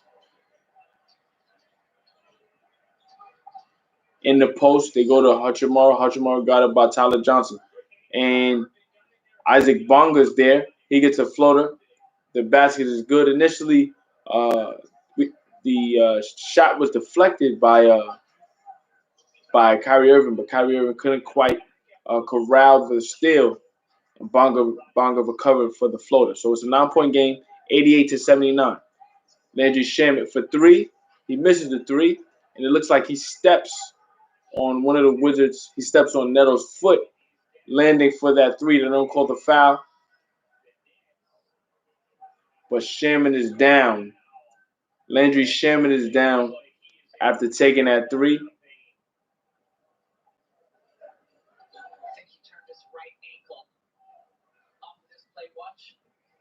So the Nets training staff is out once again. We look at the three.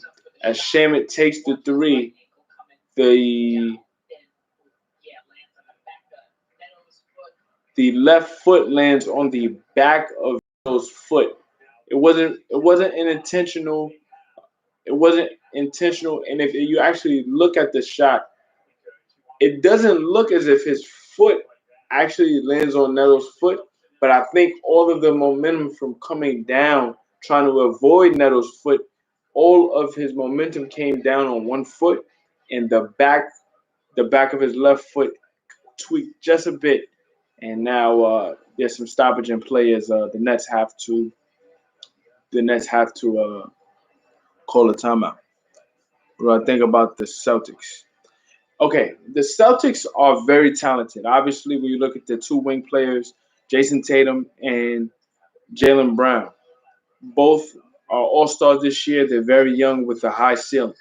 They have Kemba Walker, who's supposed to be there for leadership, a great leader. But they're definitely missing something. If you go back to the previous years where they made the Eastern Conference Finals in 2017, 2018, and even last year in 2020, they had a lot more urgency and intensity with how they play defense. A lot of that can be traced to Marcus Smart's efforts, right? But whatever the case may be, whatever year it might be, they're always missing something. If you go to 2017, obviously you're going against Kyrie Irving and LeBron James. LeBron James was at his apex. It was but so much you're going to do, right? You lose that series. You have the injury to Isaiah Thomas. His hip is degenerative at that point. He has to throw the series to the wind. He tries to play on it. He's done for the season. They get one win out of that. 2018 was the perfect opportunity to beat LeBron James and the Cavs. Kyrie Irving goes to Boston. Obviously, he's injured the latter part of that season. They lose Gordon Hayward at the first game of the season 2018, right? Well, 2017 to 18. What happens? They get to home court 2018, they lose. Now fast forward, Kyrie Irving issues in Boston. He goes to Brooklyn. Now Kemba comes in. Kemba's a great leader. Gave all of his great years to the Hornets. Now he's in Boston under immense pressure because they're expected to make that finals trip. They haven't been back to the finals since 2010. And for all that is said about how great Tatum and Brown are, both are inconsistent at times. So let's look at Jalen Brown. Brown is a great scorer, but a lot of his scoring is predicated on his shooting. If his jumper is not on, he doesn't get to the free throw line at all. He gets to the free throw line less than 5 times a game. Now Brown is efficient, and Brown plays within the confines of the team, but still showcases his game. He has to be more aggressive when Tatum is off, or they don't have Smart, who's trying to work his way back from injury. So those two guys have to take on more of an onus of being more prolific, and then Kemba has to get better and be more consistent. Obviously, dealing with the knee injuries last year, he battled through them, played in the bubble, but he has to be more consistent if this Nets team is going to be anywhere remotely close to a championship contender going forward.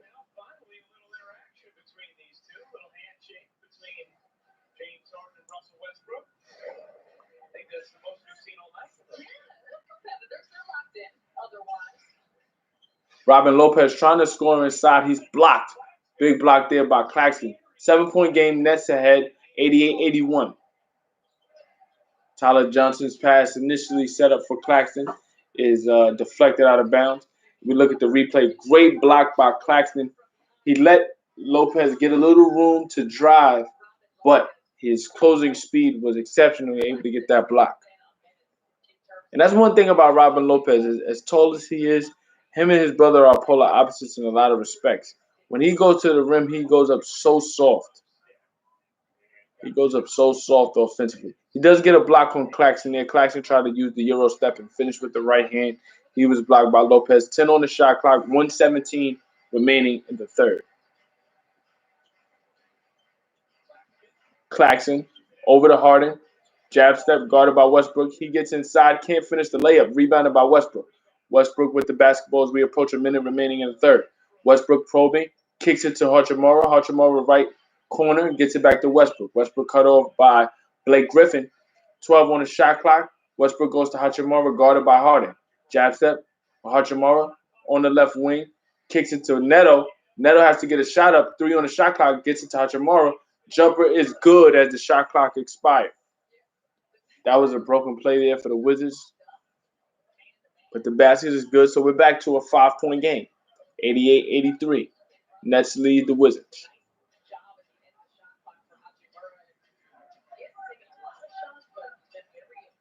Harden, guarded by Garrison Matthews. Step back 3 for Harden. No good. Rebounded by Westbrook. So we got a 2-second differential between shot clock and game clock, 88-83. Nets lead the Wizards. Both teams has made big runs, but they can't knock each other out. Let's see what the fourth quarter brings. Westbrook guarded by Joe Harris now. 4 on the shot clock. Pulls up off the glass. Basket is no good. 3 seconds left. Tyler Johnson loses the dribble. Can he get this shot to go in at the buzzer? He does not. So we're going to the fourth. Brooklyn leading Washington 88-83.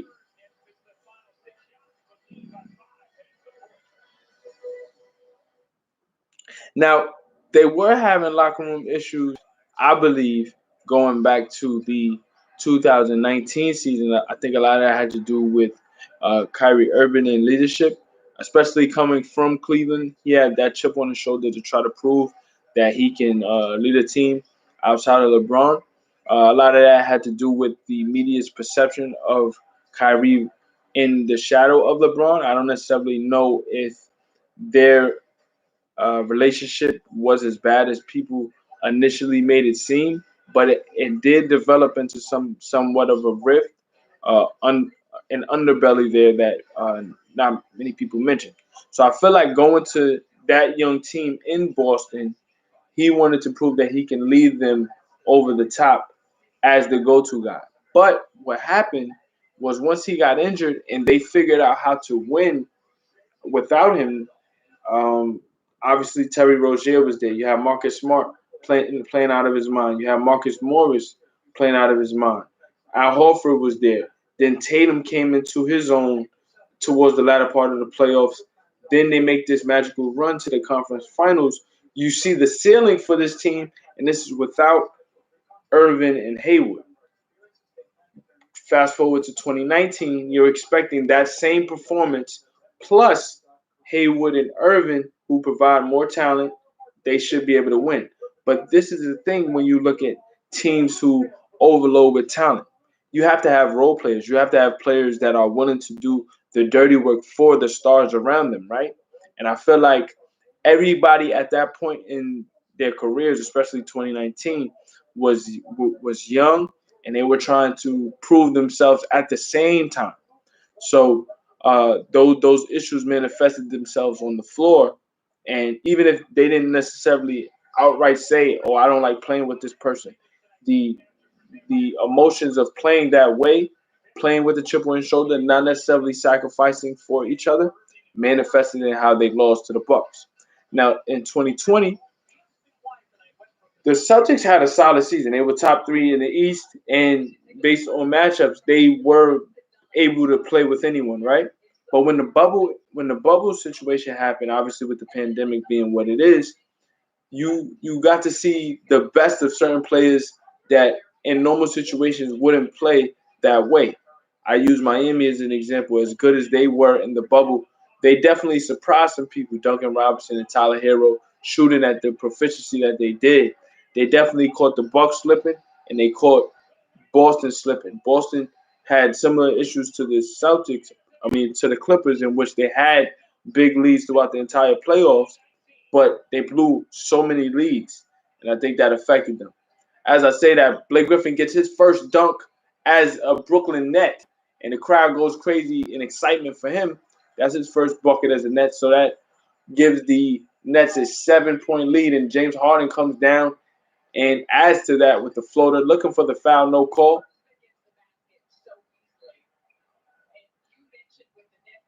And they a lot has been made about Blake Griffin not dunking the ball over the last 2 seasons. A lot of that had to do with the fact that he was injured in 2020, and the bubble happened, so the Nets weren't. Pardon me, the Pistons weren't able to go to the bubble. They obviously missed games there, and then this year he was playing, but wasn't playing as much in terms of rotation and things of that nature. So now being here with the Nets, he's definitely more motivated to contribute and show what he has left. Um, the six-time All-Star trying to get a dribble handoff to Harden wasn't the cleanest, but he does get it to Harden. 5 on the shot clock, Brooklyn up 7. Step back 3 for Harden, no good. Rebounded by Westbrook.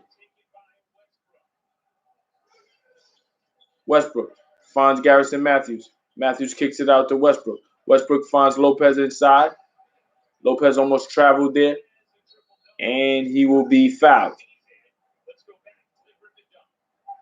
As we look at the replay, we look at Blake. He gets enough fake on Robin Lopez. Lopez closed out a bit too hard there, and Blake able to get a two-hand slam. He doesn't get as high as he used to. You can go back to his years at Oklahoma and his first 5 to 6 years with the Clippers. He was a highlight machine every single night. But the wear and tear of injuries does take a toll on you. So we get a jump. No, they don't say it was a foul. They say it was a jump ball. So that'll be a jump ball between Tyler Johnson and Lopez. But Lopez wins the tip, but he doesn't tip it to a teammate. So it'll be Nets basketball. up 7. Harden in control, probing, looking to find Griffin again. Griffin kicks out to Harris. Harris out to Griffin. Griffin thought about a 3. Slows down, 10 on the clock. Goes back to Harden, almost stolen there by Garrison Matthews. Left wing. Kicks out to Harris. What a pass. Big shot there from Joe Harris. The pass from Harden was on point. And now the Nets up 7 as Scott Brooks tries to stop the bleeding. What a pass from Harden to Harris to the right corner. The three-pointer is good. 9:28 remaining. Brooklyn leads by 10, 95-87.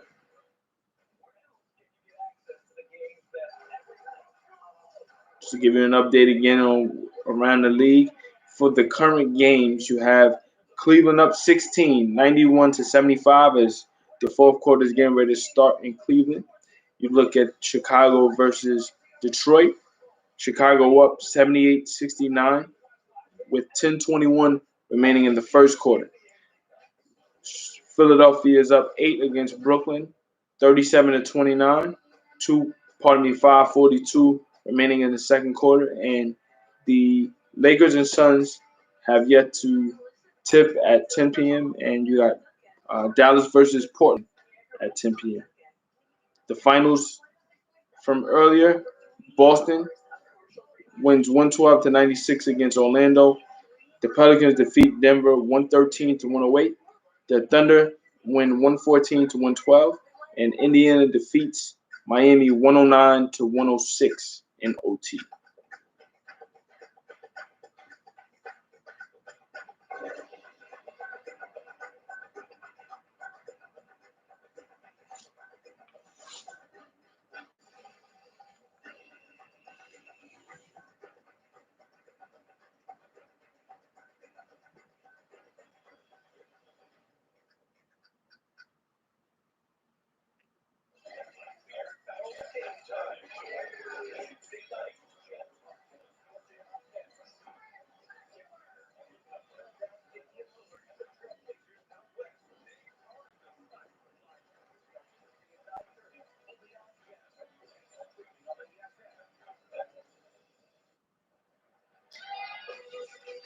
The other night, James Harden talked about what he wanted out of Nicholas Claxton. Keep it simple for the young man. Catch one out.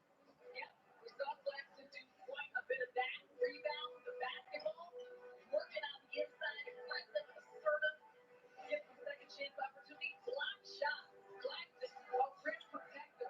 He is covering ground. Of course, written the floor. The rim runner that Claxton is has added so much pressure to defenses because he's got length, he's got size, he's got speed, and he's been able to cap off a lot of those plays with exclamation point numbers. He's got talent. Let's check out tonight's Duncan Fuel performance. They points, 3 blocks in 18 minutes. So we're back. Wizards trailing by 10 with possession. Bradley Beal back into the game. Wizards trying to keep pace with the Nets.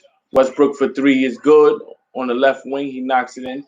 So 95-88, Brooklyn leads. We approach 9 minutes remaining. This game is far from over, but the Nets have found ways to get efficient shots whenever Washington has made a run. That has started with James Harden. He's looking to emphasize Blake Griffin, guarded by Westbrook on the right block. Great defense there by Westbrook on the deflection, but they call a foul. Too much contact there.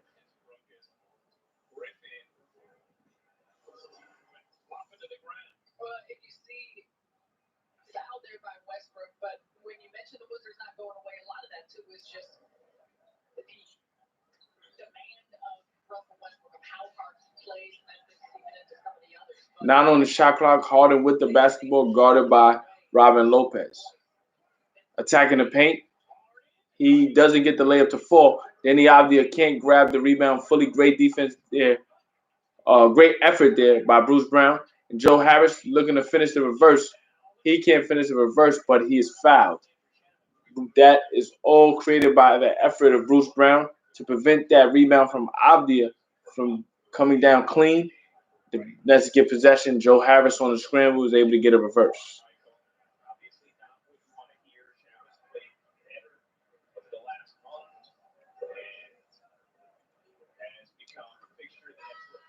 I see Cord Rogers in here tapping in to this live stream broadcast of Nets and Wizards. We're talking some basketball talk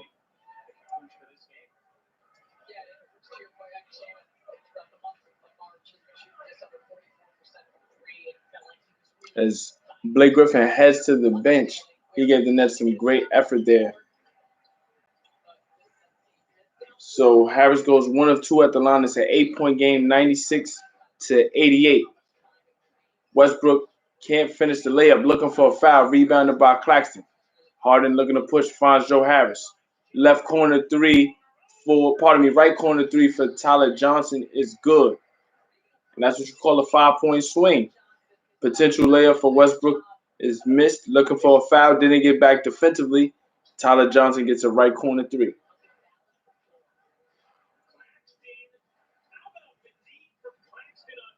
Hachimura trying to get a mid-range jumper to fall, doesn't get it to fall, and we got a loose ball foul.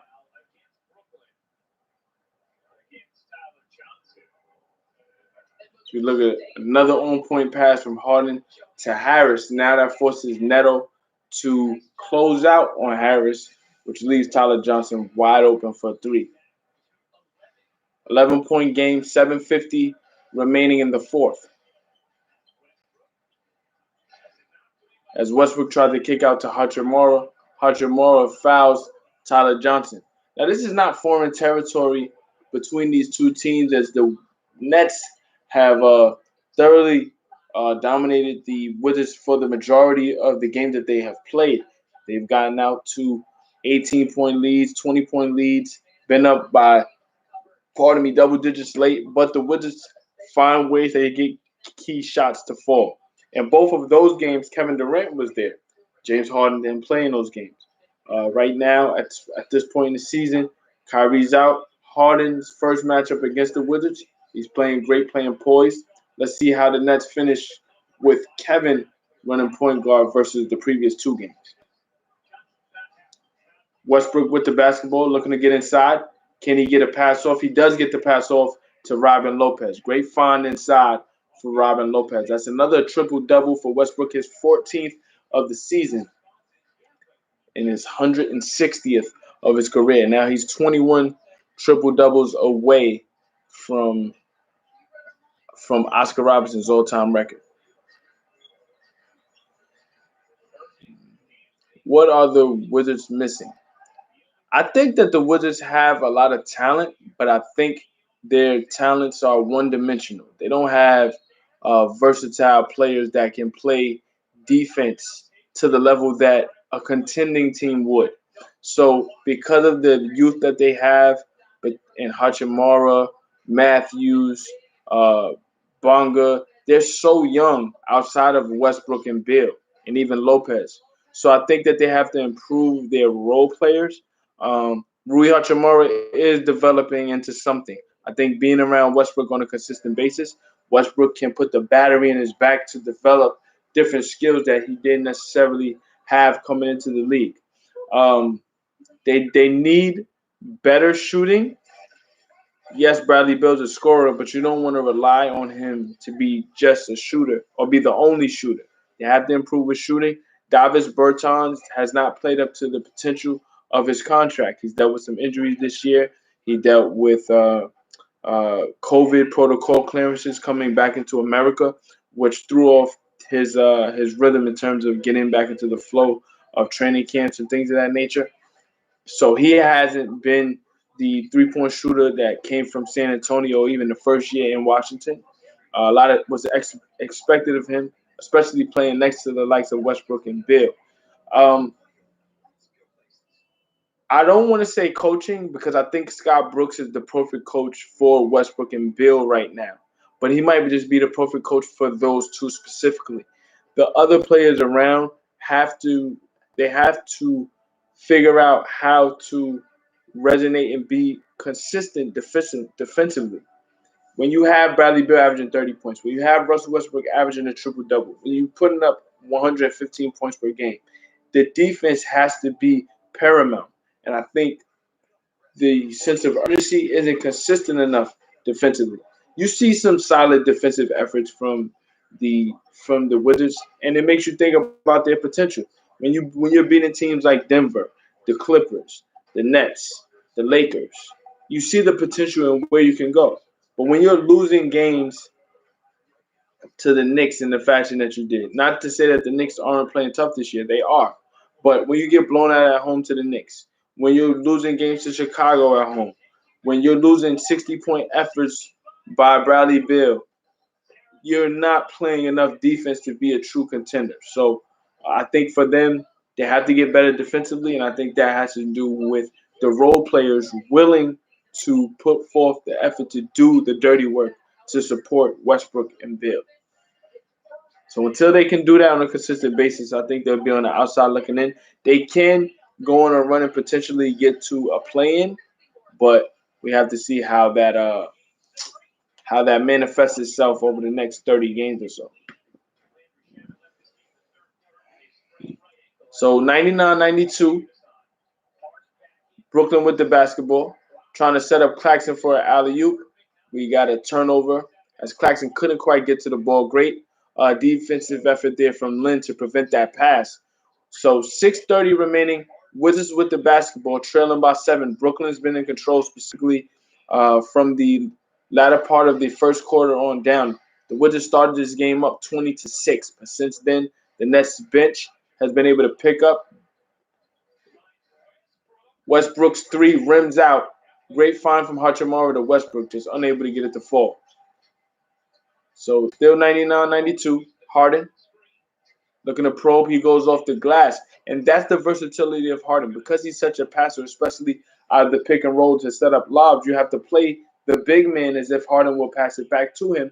And when he doesn't, it's because he's getting ready to get a layup, an easy layup. Great intermediate game there by Harden. Playing for the big man, using his eyes to probe the defense away from him, able to get an easy layup.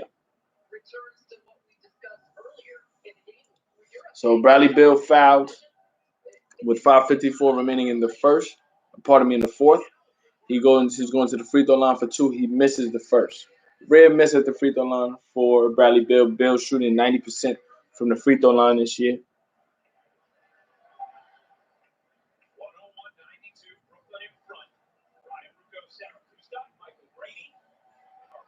Second free throw for Beal. Rolls around the rim and falls in. So 8-point game. Nets not out of the water just yet, but they're in control, getting the key shots when it's necessary. Wizards really reactive, playing, keeping it close, but they're really always responding to Nets runs. Kyrie working baseline, trying to find Brown. Brown can't get the floater to fall inside. Westbrook looking to push. Looking for Hachimura. Hachimura wasn't quite ready for the 3.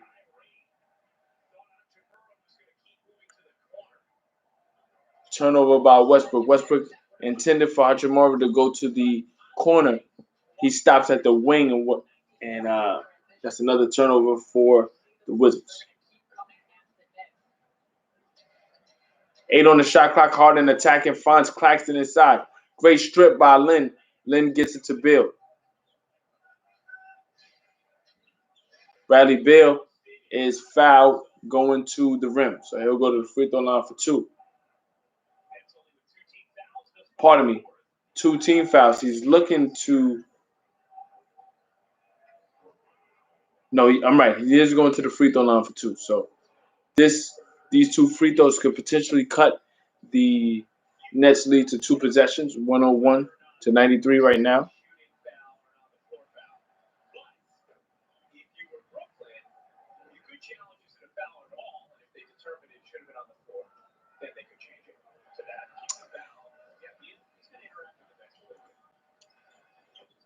Well, that's true too. I think the pieces, right? So the Wizards did what they could to get a piece in there that would play more consistently with Bill.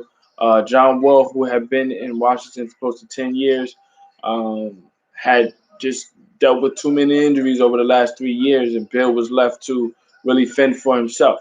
So you get a more durable player in Westbrook, but you still have to get the a more experienced set or a more skilled set of players next to him, to your point, to be more consistent. And as I say that, Westbrook able to get a rebound off a miss and drive, kick to Bradley Beal for three. We're at a 3-point game, 101 to 98, 4:29 remaining. But back to your point about the pieces around Bradley Beal, a lot of people have been more media based, looking to get Bradley Beal out of Washington so that he can land in a space that's a championship contending team. Bradley has come out publicly and said that he's comfortable and wants to stay in Washington, but he wants Washington to be a consistent contender, and he wants them to pursue winning at all costs. So, going out to get Westbrook is the first step of doing that, especially with the passion with which Westbrook plays. He is a player that galvanizes the group around him. He's great for young players in terms of showing them a winning mentality and playing with a sense of urgency. But I think, especially when you bring in Westbrook, you have to bring in players that can complement his flaws. And I'm not sure if the Wizards have those type of players just yet. They're developing those players, but you can't develop with a veteran like Westbrook and Bill because their windows are closing, especially Westbrook, who's in year 13, 32 years old. So I think what's important is the Wizards address specific flaws that'll complement Westbrook that can make up for him, let's say taking too many threes, or and you want to get players that will play defense on a consistent basis to complement what Westbrook and Bill bring to the table offensively. What a pass inside to set up Claxton for an easy finish. So it's a 5-point game.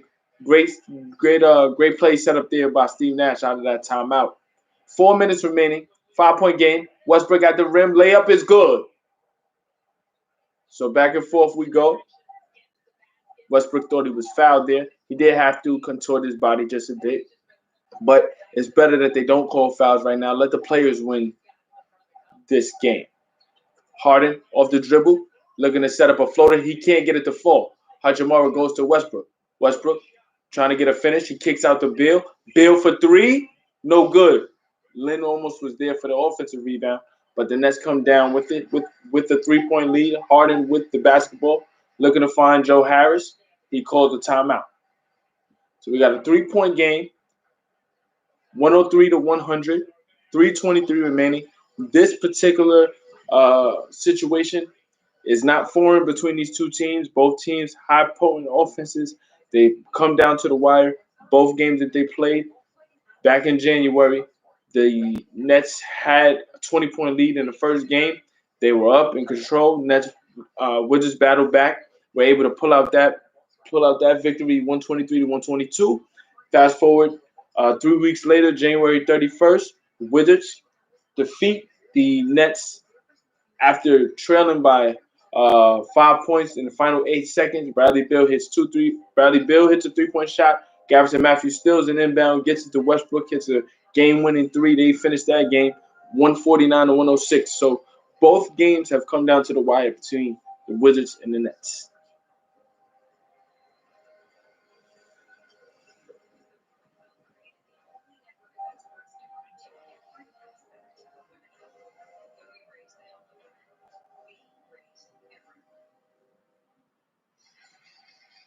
Hey, tonight after the postgame catch a classic episode of Center Stage with host Michael Case. He sits down with his former radio partner and legendary Yankees announcer John Sterling. That's tonight after the postgame right here on Yes. You can also stream the episode anytime on the Yes app. Michael and John back together again for the call tomorrow night's Yankees game at 6:30 on Yes and the Yes app. The Nets just one time back for the remainder. So we approach 3 minutes remaining in the fourth. Brooklyn clinging to a 3-point lead. Kyrie Irving, left wing three, no good. Rebounded by Alex Len. So Washington looking to cut the deficit to one or tie the game with the three. Westbrook directing, crossover on Harden, attacking at the rim. Layup is good.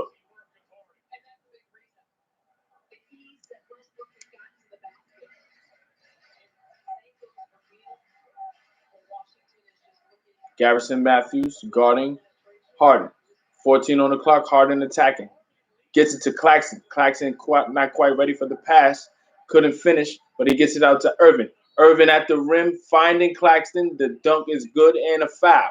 So great cut there from Claxton. He got the ball to Kyrie and ran straight to the rim, able to find the gap. Kyrie found him on a dime. He'll get an opportunity at the rim for an and one. Garrison Matthews was probably better suited, just giving up that bucket. But Claxton completes the and one, so it's a 4-point game, 106 to 102. Nets lead. Westbrook finds Bradley Beal. Bradley Beal off the jab, looking to attack the baseline. Finds Garrison Matthews. Matthews left corner three, no good. It goes off the side of the backboard.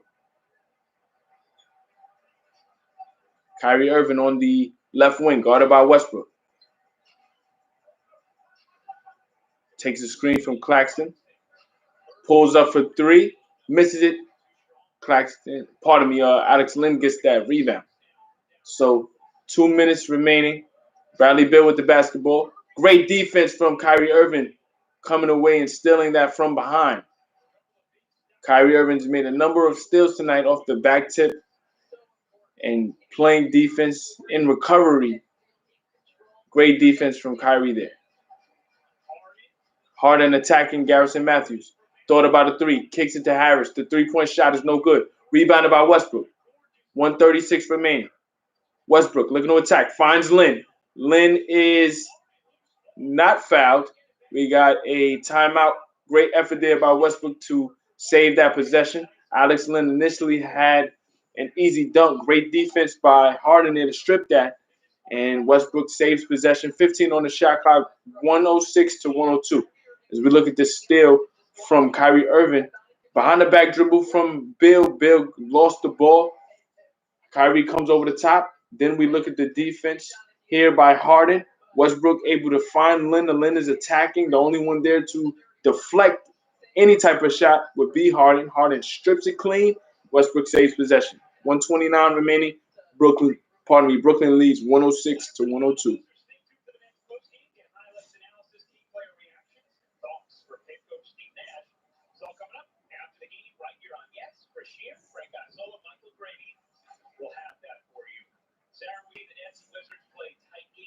And already you see this is an area where the Nets can be exploited depending on the matchup.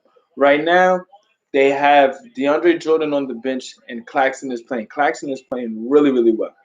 But they're not playing a team that can exploit them with a big man.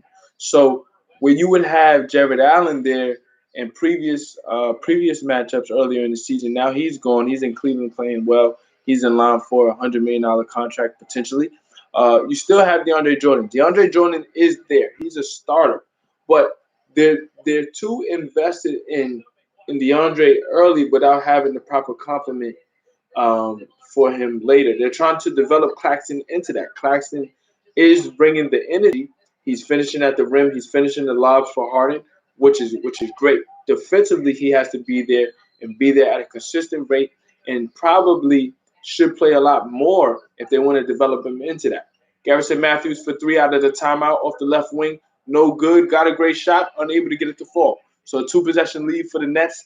And with the basketball, Kyrie Irving, floater over the top. He's fouled by Rui Hachimura. And this is where the Nets can outpace anyone. When you have the type of scoring that they have and the potency that they have, you also have exceptional skill players who are great free throw shooters. Irvin at the free throw line, borderline 90%. James Harden at the free throw line, borderline 90%. Joe Harris at the free throw line, mid-80s. You got Shaman, who is a good shooter. The only bad free throw shooters that they have are DeAndre Jordan and potentially Blake Griffin, depending on how much he plays down the stretch. Jeff Green is a good free throw shooter. I didn't mention Kevin Durant when he comes back, 90% plus. So the skill set with which they have allows for them to play in any situation, especially in high pressure situations. Westbrook finds Hachimura. Hachimura with a great reverse. Great find out of the post from Westbrook to Hachimura. So it's a 4-point game again, 108 to 104.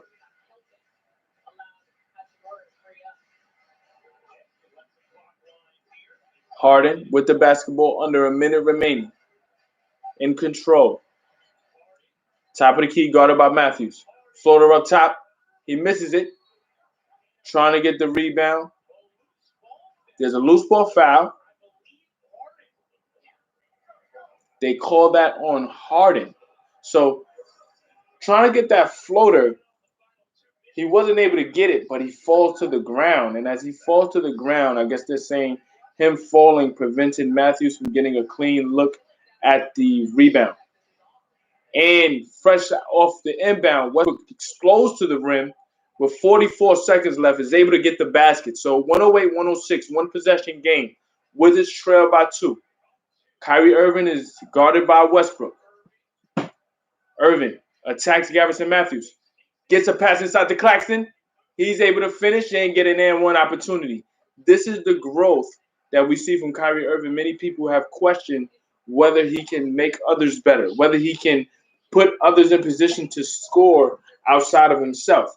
This is a drive with the game on the line, able to draw in the defense.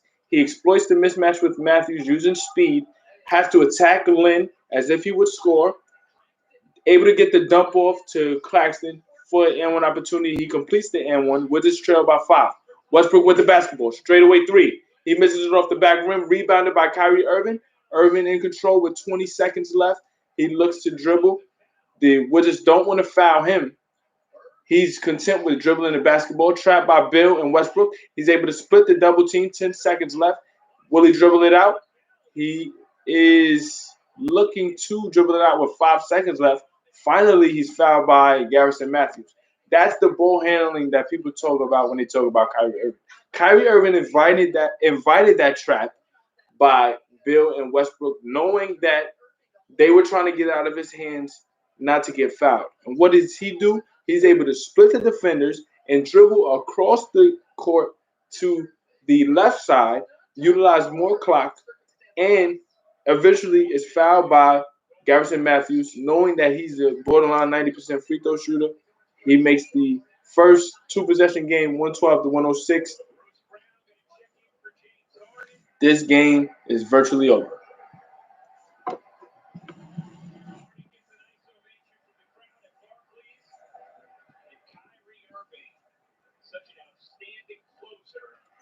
Finishes the free throws there. 3 seconds left. Bradley Beal content with dribbling it out, and that'll do it. The Wizards fall to the Nets. The Nets get the win, 113 to 106. Big time play from James Harden and Kyrie Irving tonight.